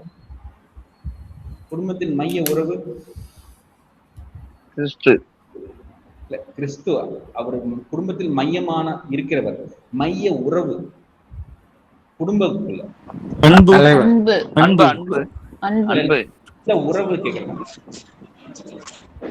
கணவன் மனைவி, பிள்ளைகள், கணவன் மனைவி, திருமணம்னா அது ஒரு மைய உறவு. கணவனும் மனைவியும் அன்போடும் விசுவாசத்தோடும் பரஸ்பர மரியாதையோடும் வாழும்போது தான் அந்த திருமண உடன்படிக்கை காத்து கொள்ளப்படுகிறது. அந்த திருமண உடன்படிக்கை காத்து கொள்ளப்பட்டால் தான் அவர்கள் பெற்றோரையும் அவர்கள் என்ன கனப்படுத்த முடியும், பிள்ளைகளையும் அவர்கள் வந்து என்ன பண்ண முடியும், வழி நடத்த முடியும். கரெக்டா? இப்போ ஒரு குடும்பத்துல கணவன் மனைவி சரியில்லை, அவர்களுக்குள்ள வந்து ஒரு சரியான அன்பு கிடையாது, சரியான விசுவாசமும் கிடையாது, சரியான அந்த பரஸ்பர மரியாதையும் கிடையாது, அவர்களுடைய திருமண உடன்படிக்கை வந்து சரியா கிடையாது. அப்ப என்ன ஆகும்? அவருடைய பிள்ளைகள் நல்லா வாழ்வார்னு நினைக்கிறீங்களா? நல்லா வளர்வார்னு நினைக்கிறீங்களா? இல்ல, வாழ முடியாது. வாழ முடியாது. ஏன்னா they are children of the broken family. நீங்க நல்லா கவனிச்சு பாருங்க. ஏதாவது ஒரு பார்த்தோம்னா நீங்க கவனிச்சிருப்பீங்க, ஏன்ப்பா அந்த பையன் அப்படி இருக்கு, ஏன்ப்பா அந்த பொண்ணு அப்படி இருக்குன்னு பார்த்தா, அவங்க அந்த பையன் பொண்ணு என்ன பொண்ணு சின்ன வயசுலயே அப்பா அம்மா சண்டை போடுறது பார்த்தா வளர்ந்துருக்காங்க. அப்ப அதோடைய பாதிப்பு அவங்களுக்கு இருக்குமா இல்லையா அப்படின்னு நம்ம எத்தனை தடவை பேசிருக்கோமா இல்லைங்களா? அப்ப என்னன்னா, ஒரு குடும்பத்தில் திருமண உறவு சரியில்லை அப்படின்னா அவர்கள் பிள்ளைகளை என்ன பண்ண முடியாது, வழிநடத்த முடியாது. சரி, அந்த வீட்டுல குடும்பத்துல அந்த திருமண உறவு சரியில்லைன்னா அவர்களை பெற்றோர்களை வைத்து நடத்த முடியுமா? எத்தனை தடவை வீட்டுல வந்து பெற்றோர்களை வந்து தெரியாது, உங்க அம்மா உங்க அப்பா இங்க இருக்கக்கூடாது, வெளியே போங்க, போய் அவங்களை வந்து முதியோர் இல்லத்திலே அனாத ஆசிரமத்திலே கொண்டு போய் விடக்கூடிய சூழ்நிலை ஏன் வருது? ஏன்னா அந்த திருமண உறவு சரியானது இல்லை. அப்ப என்னன்னா, திருமணம் என்கிற குடும்பம் என்கிற கட்டமைப்பு தான் ஆவிக்குரிய உருவாக்கத்தின் களமாக செயல்படுகிறது. அப்படி என்றால் அந்த குடும்பத்தில் ஒரு மைய உறவான திருமணம் என்கிற உறவு சரியாக இருக்க வேண்டும். கணவனும் மனைவியும் விசுவாசத்தோடும் அன்போடும் பரஸ்பர மரியாதை. இங்கதான் பிரச்சனை. பரஸ்பர மரியாதைங்கிற விஷயமே இருக்கவே இருக்காது. ஆனா நாம நீ எலும்புதான் இல்லைங்களா அப்படின்னு சில பேரு என்ன பண்றாங்க, மனைவி கணவனுக்கு கீழ்ப்படிந்து நடக்கணும், கரெக்டு தான். அதற்கு வந்து கணவன் மனைவி மரியாதை இல்லாமல் நடத்த வேண்டும்னு எங்கேயுமே எழுதல. அப்போ நம்ம என்ன பண்ணணும், அதற்குன்னு ஒரு மரியாதை இருக்கு. ஒருத்தர் அன்பாக பாசமாக பேசுறது எல்லாம் அதெல்லாம் இருக்கு. அதெல்லாம் சொல்ல வர, அதாவது ஒருவருக்கு இருந்து ஒரு தனிப்பட்ட ஒரு மனிதன், ஒரு தனி மனிதன் அப்படின்ற ஒரு மரியாதை இருக்கு இல்லைங்களா, அந்த மரியாதையை நம்ம மறக்கவே கூடாது. இந்த பரஸ்பர மரியாதையோடையும் அன்போடையும், ஒருத்தர்கிட்ட அன்பு இருந்துச்சுன்னா பரஸ்பர மரியாதை தானா வந்துடும். அப்போ அன்போடும் விசுவாசத்தோடும் பரஸ்பர மரியாதையோடும் இருக்கும்போது அந்த திருமண உடன்படிக்கையாக என்ன ஆகுதுன்னா, திருமண உடன்படிக்கை காத்து கொள்ளப்படுகிறது. We are able to protect the marriage covenant. அப்போ திருமண உடன்படிக்கை காத்து கொள்ளப்படும் போது என்னதுன்னா, அப்போ பிள்ளைகள் என்ன பண்றாங்க, சரியான வாழ்க்கை நடக்கிறாங்க. அப்ப என்ன ஆகும், பெற்றோரை கனம் பண்ணும் மற்றும் கீழ்ப்படுகிற பிள்ளைகள் இருப்பார்கள். அப்படி நல்ல திருமண வாழ்க்கை, திருமண உடன்படிக்கை சரியா இருக்கும்போது பெற்றோரை கனம் பண்ணுகிற பிள்ளைகளும் பெற்றோருக்கு கீழ்ப்படுகிற பிள்ளைகளும் இருப்பார்கள். இதுதான் குடும்பத்தின் நிலைத்தன்மைக்கு காரணம். இன்றைக்கு நம்மளுடைய குடும்பங்களை நம்ம பண்ற தப்பு என்ன பண்ணுன்னா, நம்மளுடைய பிள்ளைகளை பாதிக்கும். அது அவங்கள மட்டும் பாதிக்காது, நாளைக்கு அவர்கள் திருமணம் செய்யும் போது நீங்க என்ன பண்ணீங்கன்னா அதனுடைய அந்த மோசமான ஒரு விளைவு அவர்களுடைய திருமணத்துல இருக்கும். என்னுடைய உறவினர்ல வந்து ஒரு பையன் இருக்கான். அவரு என்னன்னா, அவர் வீட்டுல வந்து அவங்க அம்மா அப்பா எப்ப பார்த்தாலும் சண்டை போட்டே இருப்பாங்க. எப்பவும் அடிதடி. இத்தனைக்கு 2 பேர் வந்து ஒருத்தர் விரும்பிதான் வந்து அவங்க திருமணம் பண்ணாங்க. குடும்பமே வேண்டாம், நீங்க திருமணம் பண்ணாதீங்கன்னு சொன்னாங்க. இல்ல முடியாது, நாங்க திருமணம் பண்ணியே தருவோம்னு சொல்லி அவ்வளோ வந்து இது பண்ணி அவங்க கல்யாணம் பண்ணிட்டாங்க. ஆனா என்ன, 2 பேத்துக்குள்ளேயே சண்டை, எப்ப பார்த்தாலும் சண்டை, எப்ப பார்த்தாலும் அடிதடி. அதில் வளர்ந்த அந்த பையன் என்ன பண்ணான்னா, அவன் வந்து அடுத்து வந்து ஓகே திருமணம் பண்ணலாம், ஒரு பெண்ணை இது பார்த்து அவன் அந்த பையனை வந்து ஒரு பெண்ணை விரும்பி ரொம்ப வருஷமா அவங்க வந்து அந்த ரிலேஷன்ஷிப் இருக்காங்க. ஓகே திருமணம் எல்லாம் அவங்க 2 வீட்லயும் பேச ஆரம்பிச்சு எல்லாம் பண்ணுச்சு. ஆனா அதே இது க்ளோஸா இருக்கும்போது திரும்பியும் சண்டை திட்டி அவங்க அப்பா அம்மா எப்படி சண்டை போட்டுக்கலாங்களோ அதே விஷயம் இந்த பையனோட வாழ்க்கை ரெஃப்ளெக்ட் ஆச்சு. கடைசி நேரம் சில மாதங்களுக்கு முன்பு வேண்டாம், இந்த ஒரு சம்பந்தம் வேண்டாம்னு சொல்லி கேன்சல் ஆச்சு. ஏன் இது நடக்குது? ஏன்னா அவர்கள் சின்ன வயசுலேருந்து பார்த்து வளர்ந்த விஷயங்கள் தான் அவங்களுக்கு பெரியவர்கள் ஆனது பிறகும் அந்த விஷயம் அவங்களுக்குள்ளேயே தான் அப்படியே தான் இருக்கும். அந்த சுபாவம் தான் அவர்களிடத்திலிருந்து வெளிப்படும். நீங்க உங்க பிள்ளைகளை பார்த்தீங்கன்னா அவங்க எப்படிப்பட்ட சுபாவத்தில் இருக்கிறாங்க நீங்க பார்த்தீங்கன்னா, நீங்க கண்ணாடியை பார்க்குற மாதிரி. அவங்க என்ன பண்ணுவாங்க, நீங்க உங்க பிள்ளைகளை பார்த்தீங்கன்னா நீங்க கண்ணாடியை பார்க்குற மாதிரி. உங்க பிள்ளைகள் வந்து தவறான இதுல பண்றாங்கன்னா அது நீங்க உங்களுக்கு தெரிஞ்சுக்கலாம். ஓ, எனக்குள்ள இருக்கிற பிரச்சனை தான் வந்து என் பிள்ளைகளை வெளிப்படுது அப்படின்னு சொல்லி ஈஸியாக நீங்க கண்டுபிடிச்சிடலாம். அப்ப என்ன பண்ணணும்னா, திருமணத்தில் வந்து உறவில் வந்து சரியா இருந்தோம்னா பிள்ளைகளும் என்ன பண்ணுவாங்க, பெற்றோரை கனம் பண்ணுகிற பிள்ளைகளாகவும் கீழ்ப்படுகிற பிள்ளைகளாகவும் வளருவார்கள். அப்ப குடும்பத்தின் நிலைத்தன்மைக்கு வந்து அது காரணமாக அமைகிறது. அப்ப என்ன அப்புறம் பெற்றோர் என்ன பண்ணுவாங்க, அன்பான நோக்கமுள்ள சிச்சை மற்றும் வழிகாட்டுதல். அப்போ வந்து பெற்றோர் என்ன பண்ணுவாங்க, சரியான வழிகாட்டுதல். சும்மா அவங்கள வந்து கண்டித்தாலும் வந்து அவங்க வந்து அன்பான ஒரு அன்புல தான் அவங்க கண்டிப்பாங்க. அப்போ வந்து ஒரு சரியான வழிகாட்டுதலை வந்து பெற்றோர்கள் அந்த திருமண தம்பதிகள் கொடுப்பாங்க. அப்ப பிள்ளைகளை வந்து அவர்களுடைய பிள்ளைகள் ஞானத்தின் பாதையில அவங்க நடத்துவாங்க. இதெல்லாம் வந்து சரியான நடக்கணும். அப்போ அந்த அந்த என்ன சொல்றது, இந்த ஆவிக்குரிய உருவாக்கத்தின் களமாக ஒரு குடும்பம் செயல்படுகிறது. இந்த குடும்பம் மட்டும் யாராவது குடும்பத்தின் மேல மட்டும் எந்த அந்த அந்த கவனம் செலுத்தாம விட்டீங்கன்னா அதுக்கப்புறம் நம்ம என்ன பண்ணியும் பிரயோஜனம் கிடையாது நம்முடைய வாழ்க்கை. ஏன்னா நம்முடைய குடும்பம் சரியில்லைன்னா அப்புறம் நம்ம ஊழியத்துக்கு நம்ம தகுதி இல்லாதவர்களா ஆயிரும். நம்முடைய குடும்பம், நம்முடைய நட்பு வட்டாரங்கள், உறவினர் வட்டாரங்கள் எல்லாம் சரியா நம்ம வைத்து கொண்ட பிறகுதான் அடுத்தவர்களுக்கு வழிகாட்டக்கூடிய அந்த தகுதியே நம்ம பெறுகிறோம். இல்லாட்டி நம்ம தன்னுடைய குடும்பத்தையே பார்க்க முடியாது, எப்படி ஊழியத்தை செய்ய முடியும்? அதான் வேதத்திலேயே வந்து குடும்பத்தை நோக்கி குடும்பத்தை வந்து பாதுகாக்கணும்னு ஒரு முக்கியமான விஷயம். குடும்பத்தை வழிநடத்துறதுன்னு ஒரு முக்கியமான விஷயம். அது எல்லாம் பண்ண முடியாது. அப்போ இந்த குடும்ப கட்டமைப்பின் மீதும் நம்ம என்ன பண்ணணும், கவனம் செலுத்தணும். அதை வந்து இந்த நீதிமொழிகள் புத்தகம் ரொம்பவே பார்க்குது. சரிங்களா? அடுத்து என்ன பண்ணணும், நம்முடைய உழைப்பும் இருக்க வேண்டும், நம்முடைய நிதியையும் நம்ம வந்து என்ன பண்ணணும், சரியான இதுல பார்க்கணும். அப்ப என்ன பண்ணா, உழைப்பு என்ன, நம்ம சுறுசுறுப்பான உழைப்பும் பொறுப்புணர்வும் நமக்கு இருக்க வேண்டும். அப்போ சோம்பலை தவிர்த்தல், அப்படி அந்த எறும்பை போல எதிர்காலத்திற்காக திட்டமிடுதல். வேலை என்பது லாபத்திற்கு மட்டுமல்ல, தேவனுக்கு ஊழியம் செய்வதற்கான வாய்ப்பும் கூட. அப்ப என்ன பண்ணணும், நம்ம வந்து இந்த எறும்பை போல என்ன பண்ணணும், நம்ம எதிர்காலத்துக்கு திட்டமிட்டு நல்லா நம்ம வேலை செய்யணும். அதுல வந்து அப்ப வந்து என்னன்னா, அடுத்த நிதியில இந்த பணத்துல நம்ம என்ன பண்ணணும், தாராள குணமும் இருக்கணும், நேர்மையும் இருக்கணும். நேர்மையான உழைப்பால் வருமானம் ஈட்டுதல். தவறான உழைப்புல வருமானம் ஈட்ட முடியும், ஆனா நேர்மையான உழைப்பால் என்ன பண்ணும், வருமானம் ஈட்டுதல். ஏழைகளுக்கு உதவுதல். பொருளாசையும் என்ன பண்றது, அப்புறம் அந்த தவறான வழியில் சேர்க்கும் செல்வத்தையும் என்ன பண்ணணும், நம்ம தவிர்க்க வேண்டும். நிதி என்பது நம்மளுடைய அடையாளம் மாதிரி கிடையாது, அது வந்து ஒரு கருவி. அப்போ வந்து அதை நம்ம வந்து என்ன பண்ணணும், சரியான முறையில் நம்ம அதை பயன்படுத்தணும். அப்போ வந்து நிதியை நமக்கு சேர்க்கவும் தெரிஞ்சிருக்கணும், அதை சரியான முறையில் பயன்படுத்தவும் தெரிஞ்சிருக்கணும். நிதி தான் வந்து நான் என்ன பண்ணணும், நம்ம தான் நிதியை நிதியை கட்டுப்படுத்தணும், நிதி நம்மளை கட்டுப்படுத்தக்கூடாது. அப்ப என்ன பண்ணணும், அதான் நம்ம வந்து சில பேர் என்ன பண்ணுவாங்க, அவங்க வேலை செய்வாங்க ஆனா வந்து எதிர்காலத்தை குறித்த சிந்தனை இருக்காது. அப்ப என்ன பண்ணுவாங்க, எல்லாமே வந்து அவங்க வந்து செலவு பண்ணிடுவாங்க, கையில எதுவுமே இருக்காது. சில பேர் என்ன பண்ணுவாங்க, இப்ப கூட எது செலவும் பண்ண மாட்டாங்க, எல்லாம் எதிர்காலத்துக்கு குறித்து பயந்து வந்து இருக்கிற பணம் எல்லாம் சேர்த்து வச்சுக்குவாங்க. ஆனா செலவு கூட அத்தியாவசியத்துக்கு கூட செலவு பண்ண மாட்டாங்க. அதுவும் தவறு. அது வந்து என்னன்னா விசுவாசமின்மை, எதிர்காலத்துல இருக்கு, அது வந்து டிராமா. அப்ப இந்த எதிர்காலத்தை குறித்து பயம் அந்த பயத்திலேயே இருக்கக்கூடாது. இது ரெண்டுமே தவறு. ஒரு சரியான அந்த நடுநிலையோடு நம்ம இருக்க வேண்டும். அப்ப என்ன, அது என்னுடைய ஒரு டீச்சர் அவர் என்ன சொல்லுவார், அவர் என்ன சொல்லுவாருன்னா, know your food and know your seed. உன்னுடைய உணவு எது, உன்னுடைய விதை எது, ரெண்டையும் நீ வேறு பிரிச்சு பார்க்கறது ரொம்பவே முக்கியமான விஷயம். அதாவது ஒரு விவசாயி இருக்கிறான், விவசாயி வந்து தன்னுடைய இது என்ன சொல்ற அறுவடை செய்த பிறகு அவன் என்ன பண்ணணும்னா, அடுத்த விளைச்சலுக்கு என்ன பண்ண, விதைக்காக நெல் எடுத்து வைக்கணும். அது போக என்ன பண்ணணும், அவன் சாப்பிடணும்.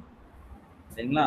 அந்த விதையை எடுத்து வச்ச விதையும் அவங்க சாப்பிட்டாங்கன்னா அடுத்த தடவை என்ன பண்ண முடியும், என்ன பண்ண முடியாது, அடுத்த தடவை அவங்க விதைக்க முடியாது. அப்போ நான் எது விதைக்க போறேன், என்னுடைய விதை எது, என்னுடைய உணவு எது அப்படிங்கிற ரெண்டுக்குமான வித்தியாசம் அறிந்திருக்க வேண்டும். ரெண்டுக்கும் வித்தியாசம் தெரியலன்னா என்ன பண்ண, விதையும் உணவுன்னு எடுத்து அதையும் சாப்பிட்டு முடிச்சிடும். அடுத்த வருஷம் விதைக்கு ஒண்ணுமே இருக்காது. அப்புறம் என்ன ஆகும்? பட்டினி தான். இந்த விதை எது, you must know the difference between seed and the food. அப்போ இந்த ரெண்டையும் நம்ம புரிந்து கொள்வது முக்கியமான விஷயம். நீதிமொழிகள் வந்து இந்த காரியங்கள் எல்லாம் இன்னும் சிறப்பாய் வந்து இருக்கிறது. சரிங்களா? அடுத்து ஒரு இது வந்து ஒரு முக்கியமான விஷயம் என்னன்னா, மனிதனின் திட்டங்கள் என்ன பண்ணுன்னா கர்த்தரையே சார்ந்திருக்க வேண்டும் இல்லையா? அப்ப என்னன்னா நம்முடைய தீர்மானங்கள் எப்படி இருக்க வேண்டும், நாம் எடுக்கக்கூடிய தீர்மானங்கள். இதுல வந்து இங்கிலீஷ் சொன்னாங்க டெசிஷன் மேக்கிங். இந்த டெசிஷன் மேக்கிங் வந்து நம்ம எப்படி பண்ணணும், அது ஒரு முக்கியமான ஒரு விஷயம். அப்போ மனிதனுடைய திட்டங்கள் இருக்கு, கர்த்தருடைய சித்தம்னு ஒண்ணு இருக்கு. இந்த ரெண்டுல நம்ம என்ன பண்ணணும், இது எப்படி வந்து என்னுடைய திட்டம் இருக்கு, அப்புறம் வந்து கர்த்தருடைய சித்தம் இருக்கு. கர்த்தருடைய சித்தம் என்னன்னு எனக்கு முழுசா தெரியாது. அப்ப என்னுடைய திட்டங்களை வந்து நான் எப்படி சரியான கர்த்தருடைய சித்தத்தை நோக்கி நான் கொண்டு செல்ல முடியும்? தீர்மானங்களின் வடிகட்டின்னு சொல்லலாம், ஃபில்டர் பண்ணி கொண்டு போயிடலாம். இது வந்து நமக்கு என்னன்னா ஒரு திசை காட்டி மாதிரி, இல்லாட்டி ஒரு வடிகட்டி மாதிரி. நம்மளுடைய திட்டத்தை போடலாம், அப்படியே அது கர்த்தருடைய சித்தம் இல்லாதெல்லாம் ஃபில்டர் ஆகி கர்த்தருடைய சித்தம் எதுவோ அதுங்க மட்டும் போய் நம்ம போய் நிற்கணும். அதுக்கு சில விஷயங்கள் இருக்கு. இப்போ உங்களுக்குன்னு ஒரு திட்டங்கள் இருக்கு, அதை நீங்கள் எப்படி வடிகட்டி கர்த்தருடைய சித்தத்தை கொண்டு போகிறதுன்னு ஒரு சில விஷயங்களை நம்ம பார்க்கலாம். முதலாவது, உங்களுக்கு ஒரு திட்டங்கள் இருக்கு, அப்ப என்ன பண்ணணும்? ஆலோசனை பெற வேண்டும். மற்றவர்களிடம் கற்றுக்கொள்ளும் விருப்பம். சில பேர் வந்து பண்ற பெரிய தப்பு என்ன தெரியுங்களா, அவங்களுக்கு ஒரு திட்டம் இருக்கும், யாருடைய பேச்சு, எந்த அட்வைஸ், எந்த ஒரு இதுவும் கேட்க மாட்டாங்க. ஆலோசனை, எனக்கு எந்த ஆலோசனையும் வேண்டாம், நானே பார்த்துக்கிறேன் அப்படின்னு சொல்லி அவங்க பல தவறுகள் செய்வார். அந்த மாதிரி நீங்க யாரையாவது பார்த்துருக்கீங்களா? நீங்க அட்வைஸ், நீங்க ஏதாவது ஆலோசனை சொன்னாலும் அதெல்லாம் தேவையில்லைன்னு அவங்களே வந்து சொந்தமா சில விஷயங்கள் செய்வாங்க. யாருக்கிட்டையும் எங்கெங்க ஆலோசனை கேட்கணுமோ அங்க எந்த ஆலோசனையும் கேட்காம அவங்களா சொந்தமா முடிவெடுத்து பல காரியங்களை வந்து தவறாய் போய் முடிக்கிறது. அப்படி நீங்களாம் பார்த்துருக்கீங்களா? சில பேர்த்த கண்டிப்பா இருப்பாங்க இல்லையா? பார்த்துருக்கீங்களா? எஸ். அப்போ நம்ம என்ன பண்ணணும்னா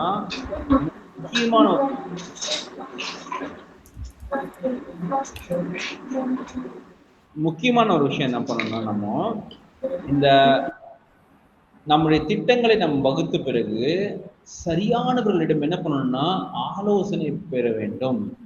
மற்றவர்களிடம் கற்றுக்கொள்ளும் இந்த விருப்பம், யாரா இருந்தாலும் சரி, யாராவது சொல்லிக் கொடுத்தா அதை நம்ம கத்துக்கணுங்கிற அந்த எண்ணம் வரும்.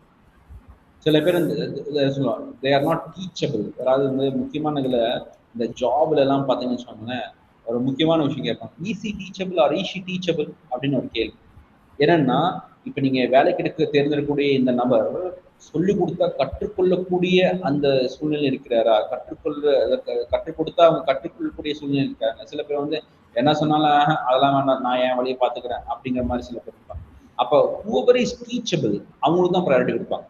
எந்த இடத்துல வேலைக்கு போனாலும் இப்போ உங்களுக்கு அந்த விஷயம் ஒரு விஷயம் தெரியலனாலும் சொன்னா டக்குன்னு பிடிச்சிக்குவாங்க அப்படிங்கிற மாதிரி இருந்தா அவங்களுக்கு தான் வந்து அதிகமாக வேலை கிடைப்பாங்க. அப்போ வந்து நம்ம என்ன பண்ணோம், நம்ம வந்து இந்த ஆலோசனைகள் மற்றவர்களும் வந்து கற்றுக்கொள்கிற இந்த விருப்பம் நமக்கு இருக்கணும். ரெண்டாவது விஷயம், அதை முடிஞ்சதுக்கு அப்புறம் ரெண்டாவது ஃபில்டர் என்னன்னா தாழ்மை. என்னன்னா, நமது சொந்த புத்தியின் வரம்புகளை நம்ம உணர வேண்டும். இப்போ எனக்கு அறிவு இருக்கு, நான் வந்து அதை படிச்சிருக்கேன், இதை படிச்சிருக்கேன் அப்படின்னு சொல்லி நாம வந்து எல்லா காரியமும் பண்ணிட முடியுமா? எனக்கு இங்கிலீஷ் தெரியும், நான் மாஸ்டர்ஸ் டிகிரி படிச்சிருக்கேன் அப்படின்னு சொல்லிட்டு உங்களுக்கு நீங்களே மருந்து வாங்கிக்குவீங்களா? வாங்க முடியாது இல்லையா? உங்களுக்கு நீங்க வந்து வீடு கட்டிக்குவீங்களா? இல்லை. அப்போ வந்து நமக்கு தெரியும், நான் என்னதான் படிச்சிருந்தாலும், என்னதான் ஆங்கில புலமையில் நமக்கு இருந்தாலும் என்னால வந்து எனக்கான மருந்து சிகிச்சை நான் செஞ்சுக்க முடியாது. ஏன்னா அதுக்கு டாக்டர் ஒருத்தர் வேணும். ஏன்னா எனக்கு அதுல வந்து ஒரு லிமிடேஷன் இருக்கு. அதற்கு மேல் எனக்கு என்னுடைய ஞானத்திற்கு வரம்பு இருக்கிறது அப்படின்னு உணர்வு.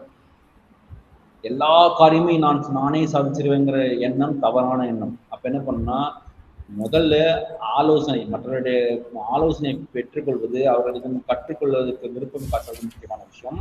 ரெண்டாவது விஷயம் என்னன்னா, தாழ்மையா நம்ம என்ன பண்ணணும், நம்முடைய சொந்த புத்தியின் வரம்புகளை உணர வேண்டும்.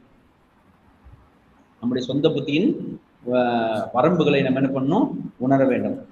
இதை உணர்ந்ததுக்கு அப்புறம் அடுத்து தேவ நியமங்கள், அதாவது சூழ்நிலைகளை கவனமாக ஆராய்ந்து கர்த்தர் இதிலிருந்து என்ன சொல்ல நமக்கு விரும்புகிறார், கர்த்தர் இதை எப்படி வழிகாட்டுகிறார், வேதத்தினுடைய வசனம் நமக்கு எப்படி வழிகாட்டுகிறது, இதை நான் செய்யலாமா வேண்டாமா அப்படிங்கிற சிந்தனை வருதுங்களா. அந்த வசனத்தின் கர்த்தருடைய இந்த வேத நியமங்கள், அந்த கர்த்தருடைய அந்த வழிகாட்டுதல் எப்படி இருக்கு, அந்த சூழ்நிலையில் வேதம் என்ன சொல்லுகிறது, எப்படிப்பட்ட இதுல நாம் நடக்க வேண்டும் அப்படின்னு இதையும் நம்ம பண்ணணும். அப்ப சரியானவர்களிடம் ஆலோசனை பெற்று தன்னை தானே தாழ்த்தி தன்னுடைய வரம்புகளை உணர்ந்து வேதத்தில் இருக்கிற காரியங்களை என்ன காரியங்கள் வேதத்தின் மூலியமா எனக்கு வழிகாட்ட விரும்புகிறார், இதெல்லாம் புரிஞ்சு வரும்போது நீங்கள் தானாக கர்த்தருடைய சித்தத்தை நோக்கி நீங்க என்ன பண்ணுவீங்க, நடக்க ஆரம்பிச்சுருவீங்க. அப்போ மனிதனுடைய திட்டங்கள் எப்படி இருக்கணும்னா கர்த்தரையே சார்ந்திருக்க வேண்டும். மனிதனுடைய திட்டங்கள் எப்படி இருக்கணும், மனிதனுடைய திட்டங்கள் கர்த்தரையே சார்ந்து இருக்க வேண்டும். அப்போ இதுதான் இப்போ இந்த அதான் சொன்னா, இப்போ இந்த மதியினனை பத்தி நம்ம பார்த்தோம். அதுக்கப்புறம் இந்த ஞானியை குறித்து பார்த்தோம். அவர்களுடைய வேலை, வார்த்தைகள், நிதி, உறவுகள் எப்படி இருக்குன்னு ஒரு ஒப்பீடு செய்து பார்ப்போம். இப்போ ஞானியா இருக்கிறவனுடைய வார்த்தைகள் எப்படி இருக்கும், நிதானமான வார்த்தைகள் இருக்க வேண்டும், கவனமான வார்த்தைகள் இருக்க வேண்டும், சத்தியமான உண்மையான பேச்சாக இருக்க வேண்டும். ஆனால் மதியனின் வார்த்தை அவசரமான வார்த்தை, கடுமையான வார்த்தை, வஞ்சகமான வார்த்தைகளாக இருக்கிறது. அடுத்து வேலை எப்படி இருக்கணும், ஞானி ஒரு விடாமுயற்சியுடன் பொறுப்புணர்வுடன் சுறுசுறுப்புடனும் வேலை செய்கிறான். ஆனால் மதியனன் என்ன, வாய்ப்புகளை வீணடிக்கிறான், சோம்பலாக இருக்கிறான். அந்த சோம்பல் தனமும் வாய்ப்புகளை வீணடிப்பதும் மதியனுடைய வேலையா இருக்கிறது. ஞானியின் நிதி எப்படி இருக்கணும், ஒரு தாராள குணமும் இருக்கும், நேர்மையான சம்பாத்தியம் இருக்க வேண்டும். அது சரியான முறையில் என்ன பண்ணணும்னா அதை பயன்படுத்தக்கூடிய அந்த அறிவு இருக்கு. ஆனால் ஒரு மதியனுடைய நிதி நிலைமை எப்படி, பொருளாசை, ஏமாற்றுதல், செல்வத்தின் மீதான அதீத நம்பிக்கை, இது எல்லாம் என்னன்னா ஒரு மதியனுடைய நிதியின் என்ன சொல்றது, நிதியை குறித்த மதியனுடைய அந்த ஒரு நிலையாகும். அடுத்து உறவுகள் எப்படி இருக்கும், ஞானுடைய உறவுகள் தாழ்மையாகவும் கற்றுக்கொள்வதில் வாஞ்சியாகவும் நம்பகத்தன்மையோடும் இருக்க வேண்டும். இங்க மதியம் என்ன பண்றான், பிரிவினையும் தீய சவகாசமும் பெருமையும் நிறைந்த ஒரு வாழ்க்கையா அவனுக்கு அமைகிறது. அப்போ இதுதான் ஞானியினுடைய வாழ்க்கை எப்படி இருக்கும், அப்புறம் ஒரு மதியனுடைய வாழ்க்கை எப்படி இருக்கும் அப்படின்றது நம்ம பார்க்கிறோம். அடுத்து நம்ம இந்த பீயிங் ஃபெய்த்ஃபுல், அதாவது உத்தமமா இருப்பது, அந்த உத்தமமா இருப்பது தான் ஒரு முக்கியமான ஒரு வாழ்க்கையினுடைய முக்கியமான ஒரு குணாதிசயமா இருக்குது. என்ன பண்ணணும், உத்தமமா இருக்கிறது. அது விசுவாசத்திற்கும் செயலுக்கும் உள்ள ஒரு இணக்கம். அப்போ நம்ம என்ன விசுவாசிக்கிறோமோ அதை நம்முடைய வாழ்க்கையிலும் அதே மாதிரி இருந்தால் அதுக்கு பேர் தான் பீயிங் ஃபெய்த்ஃபுல், உத்தமமா இருத்தல். அப்படின்னு என்ன, நம்ம என்ன விசுவாசிக்கிறோமோ நம்முடைய வாழ்க்கையின் செயல்பாடுகளும் ரெண்டு ஒரே மாதிரி இருக்கா. ஒருத்தர் நான் விசுவாசிக்கிறது ஒண்ணு, ஆனா வாழ்க்கையின் செயல்பாடுகள் வேறு, ரெண்டுக்கும் முரண்பாடு இருந்துச்சுன்னா அது உத்தமம் கிடையாது. அதுக்கு பேர் என்ன தெரியுமா சொல்லுவாங்க, ஹிப்போக்ரசி தமிழ் என்ன வார்த்தை, மாய்மாலம். அதாவது நம்முடைய விசுவாசமும் செயல்பாடுகளுக்கும் முரண்பாடு இருந்தாலும் அதுக்கு பேர் தான் மாய்மாலம். ஆனால் நம்முடைய விசுவாசத்திற்கும் நம்முடைய செயல்பாடுகளுக்கும் ஒரு ஒற்றுமை இருந்தால் அதுக்கு பேர் தான் என்ன பண்ணா உத்தமத்தன்மை அப்படின்னு சொல்றாரு. உத்தமத்தன்மை என்பது வாழ்வில் உள்ள அனைத்து பகுதிகளிலும் நேர்மையாகவும் உண்மையாகவும் இருப்பதாகும். அப்படி வாழ்வில் உள்ள அனைத்து பகுதிகளிலும், எல்லா ஸ்டேஜ்லயும், எல்லா ஏரியாவிலும் என்ன பண்ணணும்னா நேர்மையாகவும் உண்மையாகவும் இருப்பதே என்ன உத்தம தன்மையாகும். இதுதான் இது நட்பா இருந்தாலும் சரி, வேலையா இருந்தாலும் சரி, படமா இருந்தாலும் சரி, குடும்பமா இருந்தாலும் சரி, எங்கேயா இருந்தாலும் சரி, எல்லா சூழ்நிலையிலும். அப்போ ஒரு உத்தமனின் செயல்கள் அவனது விசுவாசத்தோட என்ன போகும், ஒத்து போவதால் அவன் சமூகத்தில் மதிப்பை பெறுகிறான். அதாவது அவர் வந்து சொன்ன விஷயங்கள் செய்வார், அவர் சொல்றதுக்கும் அவரோட செயலுக்கும் வித்தியாசம் இருக்காது, கரெக்டா இருப்பாரு அப்படின்னு சொல்லணும்னா என்ன பண்ணணும்னா அவர்கள் இந்த சமுதாயத்தில் என்ன பண்றாங்க, ஒரு மதிப்பை பெறுகிறார். சொல்றது ஒண்ணு, செய்யறது ஒண்ணு. அந்த சொல்லும் செயலும் வந்து ஒரு போல இல்லைன்னா என்ன பண்ணுவாங்க, இவங்க சொல்றதான் சொல்லுவாங்க, நான் செய்யறது ஒண்ணு, செயல் ஒண்ணு இருக்காது. அப்ப என்னன்னா இந்த சொல்லும் செயலும் உத்தமனுடைய செயல்களும் அவனுடைய விசுவாசத்தோடு என்ன பண்ண ஒத்து போவதால் என்ன பண்ணுது, அவனுக்கு சமூகத்துல வந்து ஒரு நல்ல மதிப்பு கிடைக்கிறது. அடுத்து இந்த இந்த என்ன சொல்ற உத்தமத்தன்மை என்கிற இந்த மூளைகள் என்ன பண்றது, இந்த உத்தமத்தன்மைங்கிற ஒரு விஷயம் இல்லைன்னா என்னது, வஞ்சகமும் மாய்மாலமும் என்ன பண்ணணும், நம்முடைய வாழ்க்கையை இடித்து போட்டுவிடும். அப்ப இந்த உத்தமத்தன்மை அப்படிங்கிறது ரொம்பவே முக்கியம். இல்லாட்டி மாய்மாலமான வாழ்க்கைக்கு நம்ம என்ன பண்ணுவோம், தள்ளப்படுவோம். அடுத்து சரி, இந்த விஷயங்கள்லாம் படித்தோம்.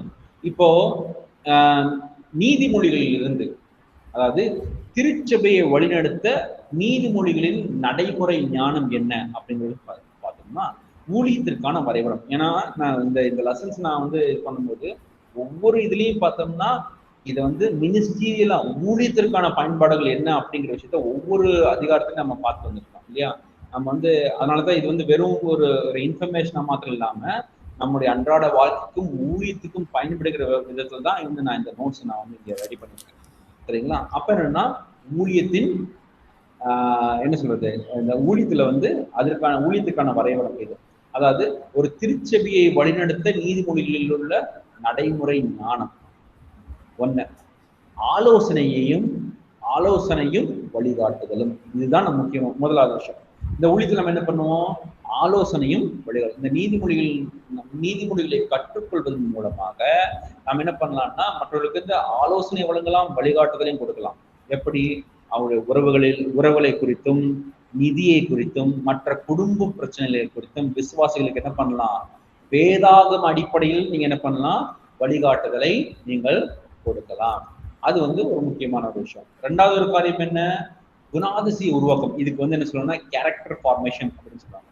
ஒருவருடைய குணாதிசயத்தை நீங்க வந்து என்ன பண்ண உருவாக்குதல், நல்ல குணாதிசயத்தை ஒருத்தருக்குள்ள என்ன பண்றது உருவாக்குதல், இது வந்து கேரக்டர் ஃபார்மேஷன். இந்த வெறும் அறிவை மட்டும் போதிக்காமல் தேவ பக்தி உள்ள குணாதிசயத்தை என்ன பண்ணா திருச்சபையில் வளர்க்க வேண்டும். அதற்கு இந்த நீதிமொழிகளின் புத்தகங்கள் நமக்கு என்ன பண்றது, உதவி செய்கிறது. அப்போ நீங்கள் ஊழியர்களா இருக்கும் பட்சத்தில் என்ன பண்ணலாம்னா உங்களுடைய திருச்சபையில் என்னன்னா வேற அறிவு மட்டும் கிடையாது, வேற இன்ஃபர்மேஷன் கிடையாது, வெறும் அறிவை மட்டும் போதிக்காமல் தேவ பக்தி உள்ள குணாதிசயத்தை, அப்படிப்பட்ட கேரக்டர்ஸ் என்ன பண்ணணும், கல்டிவேட் தி கேரக்டர்ஸ். திருச்சபைக்குள்ள அதை போல அந்த குணாதிசயத்தை என்ன பண்ணணும்னா நம்ம வந்து வளர்க்க வேண்டும். அப்போ இந்த நீதிமொழியின் மூலமா நீங்க வெறும் ஆலோசனை வழிகாட்டுதல் மட்டுமல்ல, நல்ல குணாதிசயத்தை உருவாக்க உங்களால் முடியும். மூன்றாவது என்னன்னா நம்பகமான தலைமைத்துவம், குட் லீடர்ஷிப், ஒரு சஸ்டைனபிள் பிலீவபிள் லீடர்ஷிப், நல்ல தலைமைத்துவம். அது எப்படி இருக்கணும், ஊழியத்தின் வெற்றி திறமையிலும் அறிவிலும் மட்டும் இல்லை, ஊழியத்தோட வெற்றி வெறும் நம்முடைய திறமை அறிவிலும் மட்டும் இல்லை, தலைவர்களின் உத்தமத்தன்மையிலேயே தங்கியுள்ளது. தலைவர்கள் மட்டும் வந்து, அதாவது ஊழிய தலைவர்கள் வந்து அவர்கள் உத்தமமாய் நடந்து கொள்ளவில்லை என்றால் என்ன ஆகும் சொல்லுங்க. என்னதான் அறிவு இருக்கட்டும், என்னதான் திறமை இருக்கட்டும், அந்த ஊழியங்கள் என்ன பண்ணாது, கட்டப்படாது. அப்போ கர்த்தருடைய கோபாக்கனிக்கு நம்ம என்ன பண்ணணும்னா ஆளாகி இருக்கோம். அப்ப என்ன பண்ணணும், ஒரு நம்பகமான ஒரு தலைமைத்துவத்தை நம்ம என்ன பண்ணலாம், நம்ம வந்து டெவலப் பண்ணலாம். சரிங்களா. வெறும் திறமையும் அறிவும் மட்டும் கிடையாது, ஒரு தலைவர்னு உத்தமத்தன்மையோடு நம்ம என்ன பண்ணணும்னா அந்த ஒரு நம்பகமான ஒரு தலைமைத்துவத்தை நம்ம என்ன பண்ணணும், நாம நடந்து வேண்டும். ஓகேங்களா. அப்போ அடுத்து ஞானத்தின் வீட்டை சோதித்தல், ஒரு சுய பரிசோதனை கேள்விகள் உங்களுக்கு. இதெல்லாம் வந்து நீங்க வந்து இப்ப நீங்க சொல்லலாம், ஒரு மெய்யான ஞானம் என்பது எங்கிருந்து தொடங்கும், கர்த்தருக்கு பயப்படுகிற பயத்தில் தொடங்கி கீழ்ப்படுதல் முடிகிறது. கர்த்தருக்கு கீழ்ப்படுதல் முடிகிறது. எப்படி, ஒரு மெய்யான ஞானம் எங்கிருந்து தொடங்குது, மெய்யான ஞானம் கர்த்தருக்கு பயப்படும் பயத்தில் தொடங்கி கீழ்ப்படுதலில் முடிகிறது. கர்த்தருக்கு பயப்பட்டு அடுத்து பயப்பட்டு நான் முன்னாடியே பேசலாம். அஞ்சு நடுங்குவதல்ல, இது என்னது? கர்த்தருடைய இந்த ஆளுமையும் மகத்துவத்தையும் நம்ம உணர்ந்து கொள்ளுதல், அவருக்கு கீழ்ப்படுதல், அதை நம்ம பார்ப்போம் இல்லையா? அப்போ கர்த்தருடைய மெய்யான ஞானம் என்பது கர்த்தருக்கு பயப்படும் பயத்தில் தொடங்கி கீழ்ப்படுதல் முடிகிறது. அப்போ உங்களுக்கு சில சில சில கேள்விகள் உங்களுக்கு இருக்கு. இது இந்த கேள்விக்கு நீங்க எனக்கு பதில் தர வேண்டாம், நீங்க உங்களுக்கே நீங்க பதில் தந்துக்கோங்க. அதே மாதிரி இந்த கேள்விகளை வைத்து நீங்க பிறருக்கும் இந்த கேள்விகளை கேட்டு அவர்களையும் தன்னைத்தானே சீர்தூக்கி பார்க்க நீங்க இந்த கேள்விகளை கொடுத்து அவங்களுக்கும் உதவலாம். சரிங்களா? முதலாவது கேள்வி, எனது வார்த்தைகள் மற்றவர்களை கட்டி எழுப்புகிறதா? நீங்க இது வரைக்கும் இப்ப இந்த ரீசெண்டா பேசின வார்த்தைகள் எல்லாம் திங்க் பண்ணி பாருங்க. என்னுடைய வார்த்தைகள் மற்றவர்களை கட்டி எழுப்புகிறதா? முக்கியமான கேள்வி, உங்களுக்கு வேணா எழுதி வச்சுக்கோங்க. என்னுடைய வார்த்தைகள் மற்றவர்களை கட்டி எழுப்புகிறதா?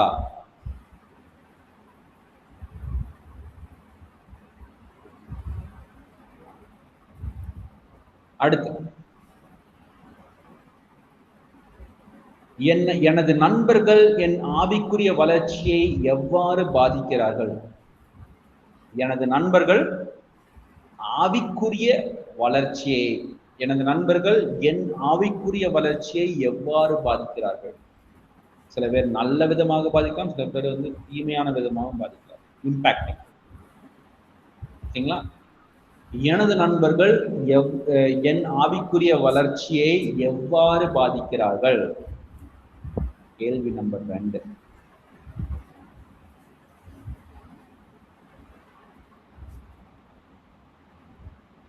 மூணாவது கேள்வி, எனது உழைப்பில், இது ரொம்பவே முக்கியமான கேள்வி, நீங்க இதை எழுதி வச்சுக்கோங்க. எனது உழைப்பில் தேவனை சார்ந்திருப்பதும் சுறுசுறுப்பும் சமநிலையில் உள்ளதா? இது ரொம்ப ட்ரிக்கியா இருக்கும். ஏன்னா எதுவுமே தப்பா இருக்கிற மாதிரி தெரியாது, ஆனா ரொம்ப ட்ரிக்கியான ஒரு விஷயம்.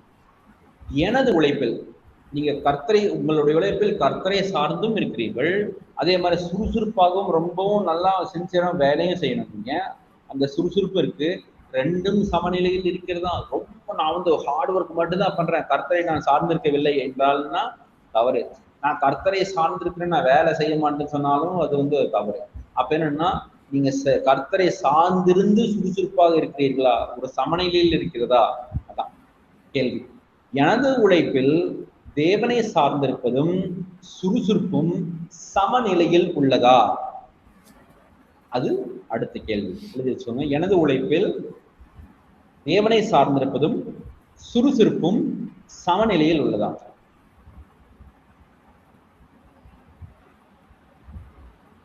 ஓகே, அடுத்த கேள்வி போலாமா?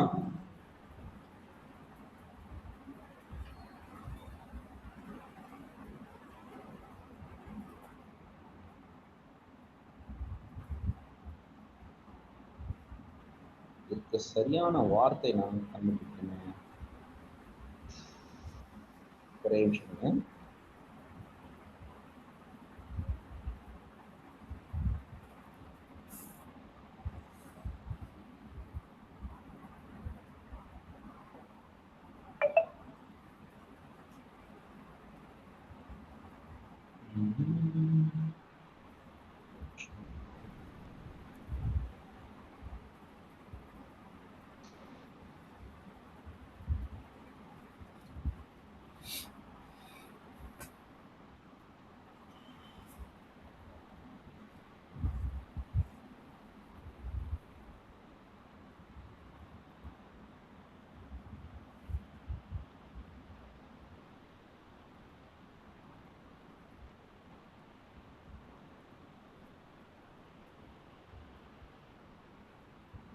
ஓகே, இதை இன்னும் இப்போ ஒரு சிம்பிளா சொல்லி பார்க்கலாம். நான் பணத்தை எவ்வாறு பார்க்கிறேன்? நான் பணத்தை எவ்வாறு பார்க்கிறேன்? A tool of economy. எந்த மாதிரி ஒரு இன்னும் சில யோசனா, நான் பணத்தை எப்படிப்பட்ட கருவியாக பார்க்கிறேன்? நான் பணத்தை எப்படிப்பட்ட கருவியாக பார்க்கிறேன்?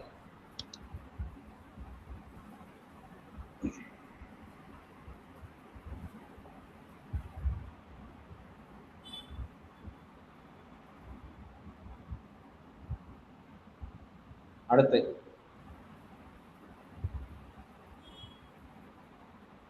இன்றைய, அதாவது இந்த வகுப்பில் நாம் தியானித்த ஞானத்தின் எந்த ஞானத்தின் பகுதியை என் வாழ்வில் உடனடியாக வளர்த்து கொள்ள வேண்டும் என்று நினைக்கிறீர்கள்? இன்றைய பாடத்தில் நாம் படித்த அந்த ஞானத்தின் பகுதி இருக்கு இல்லையா, எந்த ஞானத்தின் பகுதியை என் வாழ்வில் உடனடியாக வளர்த்து கொள்ள வேண்டும் என்று நினைக்கிறீர்கள்? நீங்க நம்ம நிறைய விஷயங்கள் பார்த்தோம் இல்லையா, ஞானத்தின் பல விஷயங்கள் பார்த்தோம். அதுல எந்த ஒரு பர்டிகுலரான ஞானத்தின் பகுதி நீங்க உடனே வளர்த்துக் கொள்ளணும்னு நினைக்கிறீங்க?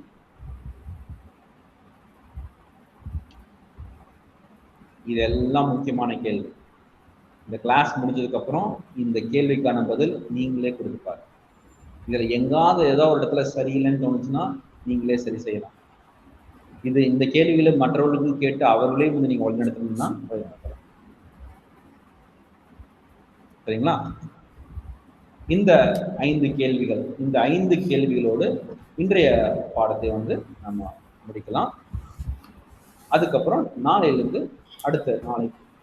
வந்து அடுத்து அதிகாரம் 12 நம்ம வந்து நாளைக்கு நம்ம படிக்கலாம். சரிங்களா?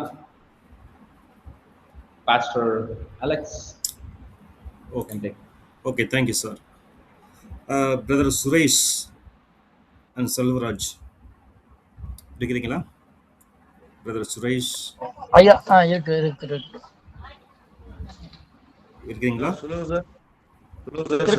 இருக்கிறீங்களா? ஐயா நீங்க 2 பேர் எனக்கு நீங்க ஒரு ஆஃப்டர் கிளாஸ் முடிஞ்சோடனே நீங்க கால் பண்ணுங்க. ஒருவேளை இந்த கிளாஸ் முடிஞ்சோடனே உங்களுக்கு டைம் இல்லைன்னா எனக்கு நாளைக்கு நீங்க கால் பண்ணுங்க. சரிங்களா? சரியா. ஐயா Selvaraj and Suresh, pastor Suresh. Okay. ஐயா, அந்த பர்சன் வந்து கேஸ் லைட்டிங் சொல்லிட்டு மற்றவர்களை கோவப்படுத்தி கோபமான பிறகு குற்றப்படுத்துறது. என்ன சொன்னீங்க? மற்றவர்களை கோவப்படுத்தி கோபமான பிறகு குற்றப்படுத்துறது, கேஸ் லைட்டிங். Okay, thank you. நான் இன்னொரு விஷயம் இருக்கு, நான் சொல்றேன். ஓகே சார், உங்களுக்கு poetical books sir, Karthik sir சொல்லுங்க. அது பொய்டிக்கல் புக்ஸ் சம்மந்தமான ஏதாச்சும் புக்ஸ் இருந்துச்சுன்னா ஸ்டூடெண்ட்ஸ் வந்து வாங்குறதுக்கு ஆர்வமாக இருக்கிறாங்க.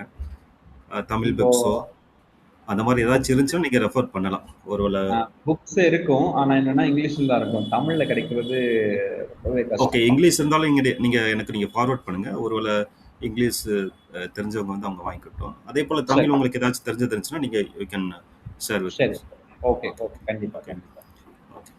Okay, thank you so much. நம்ம ஜாயின் பண்ணலாம். பிரதர் சுரேஷ், நீங்கள் ஜாயின் பண்ணுறீங்களா? ஜெபம் பண்றியா? ஓகே, ஜாயின் பண்ணுங்க. பரிசுத்தமுள்ள நல்ல ஆண்டவரே, இந்த நாளுக்கு நன்றி செலுத்துகிறோம். ஆண்டவரே, இந்த இன்றைக்கு நடத்தின பாடங்களுக்காக நன்றி செலுத்துகிறோம். விசேஷமாக ஆண்டவரே, குடும்பம், ஆண்டவரே, சபை, ஊழியங்கள், ஆண்டவர் இந்த 5 கேள்விகள் ஆண்டவர் எங்களுடைய வாழ்க்கையில மிகப்பெரிய தாக்கத்தை ஏற்படுத்தும்படியாக நீர் கொடுத்த நல்ல கிருபைகளுக்காக நாங்கள் நன்றி செலுத்துகிறோம்.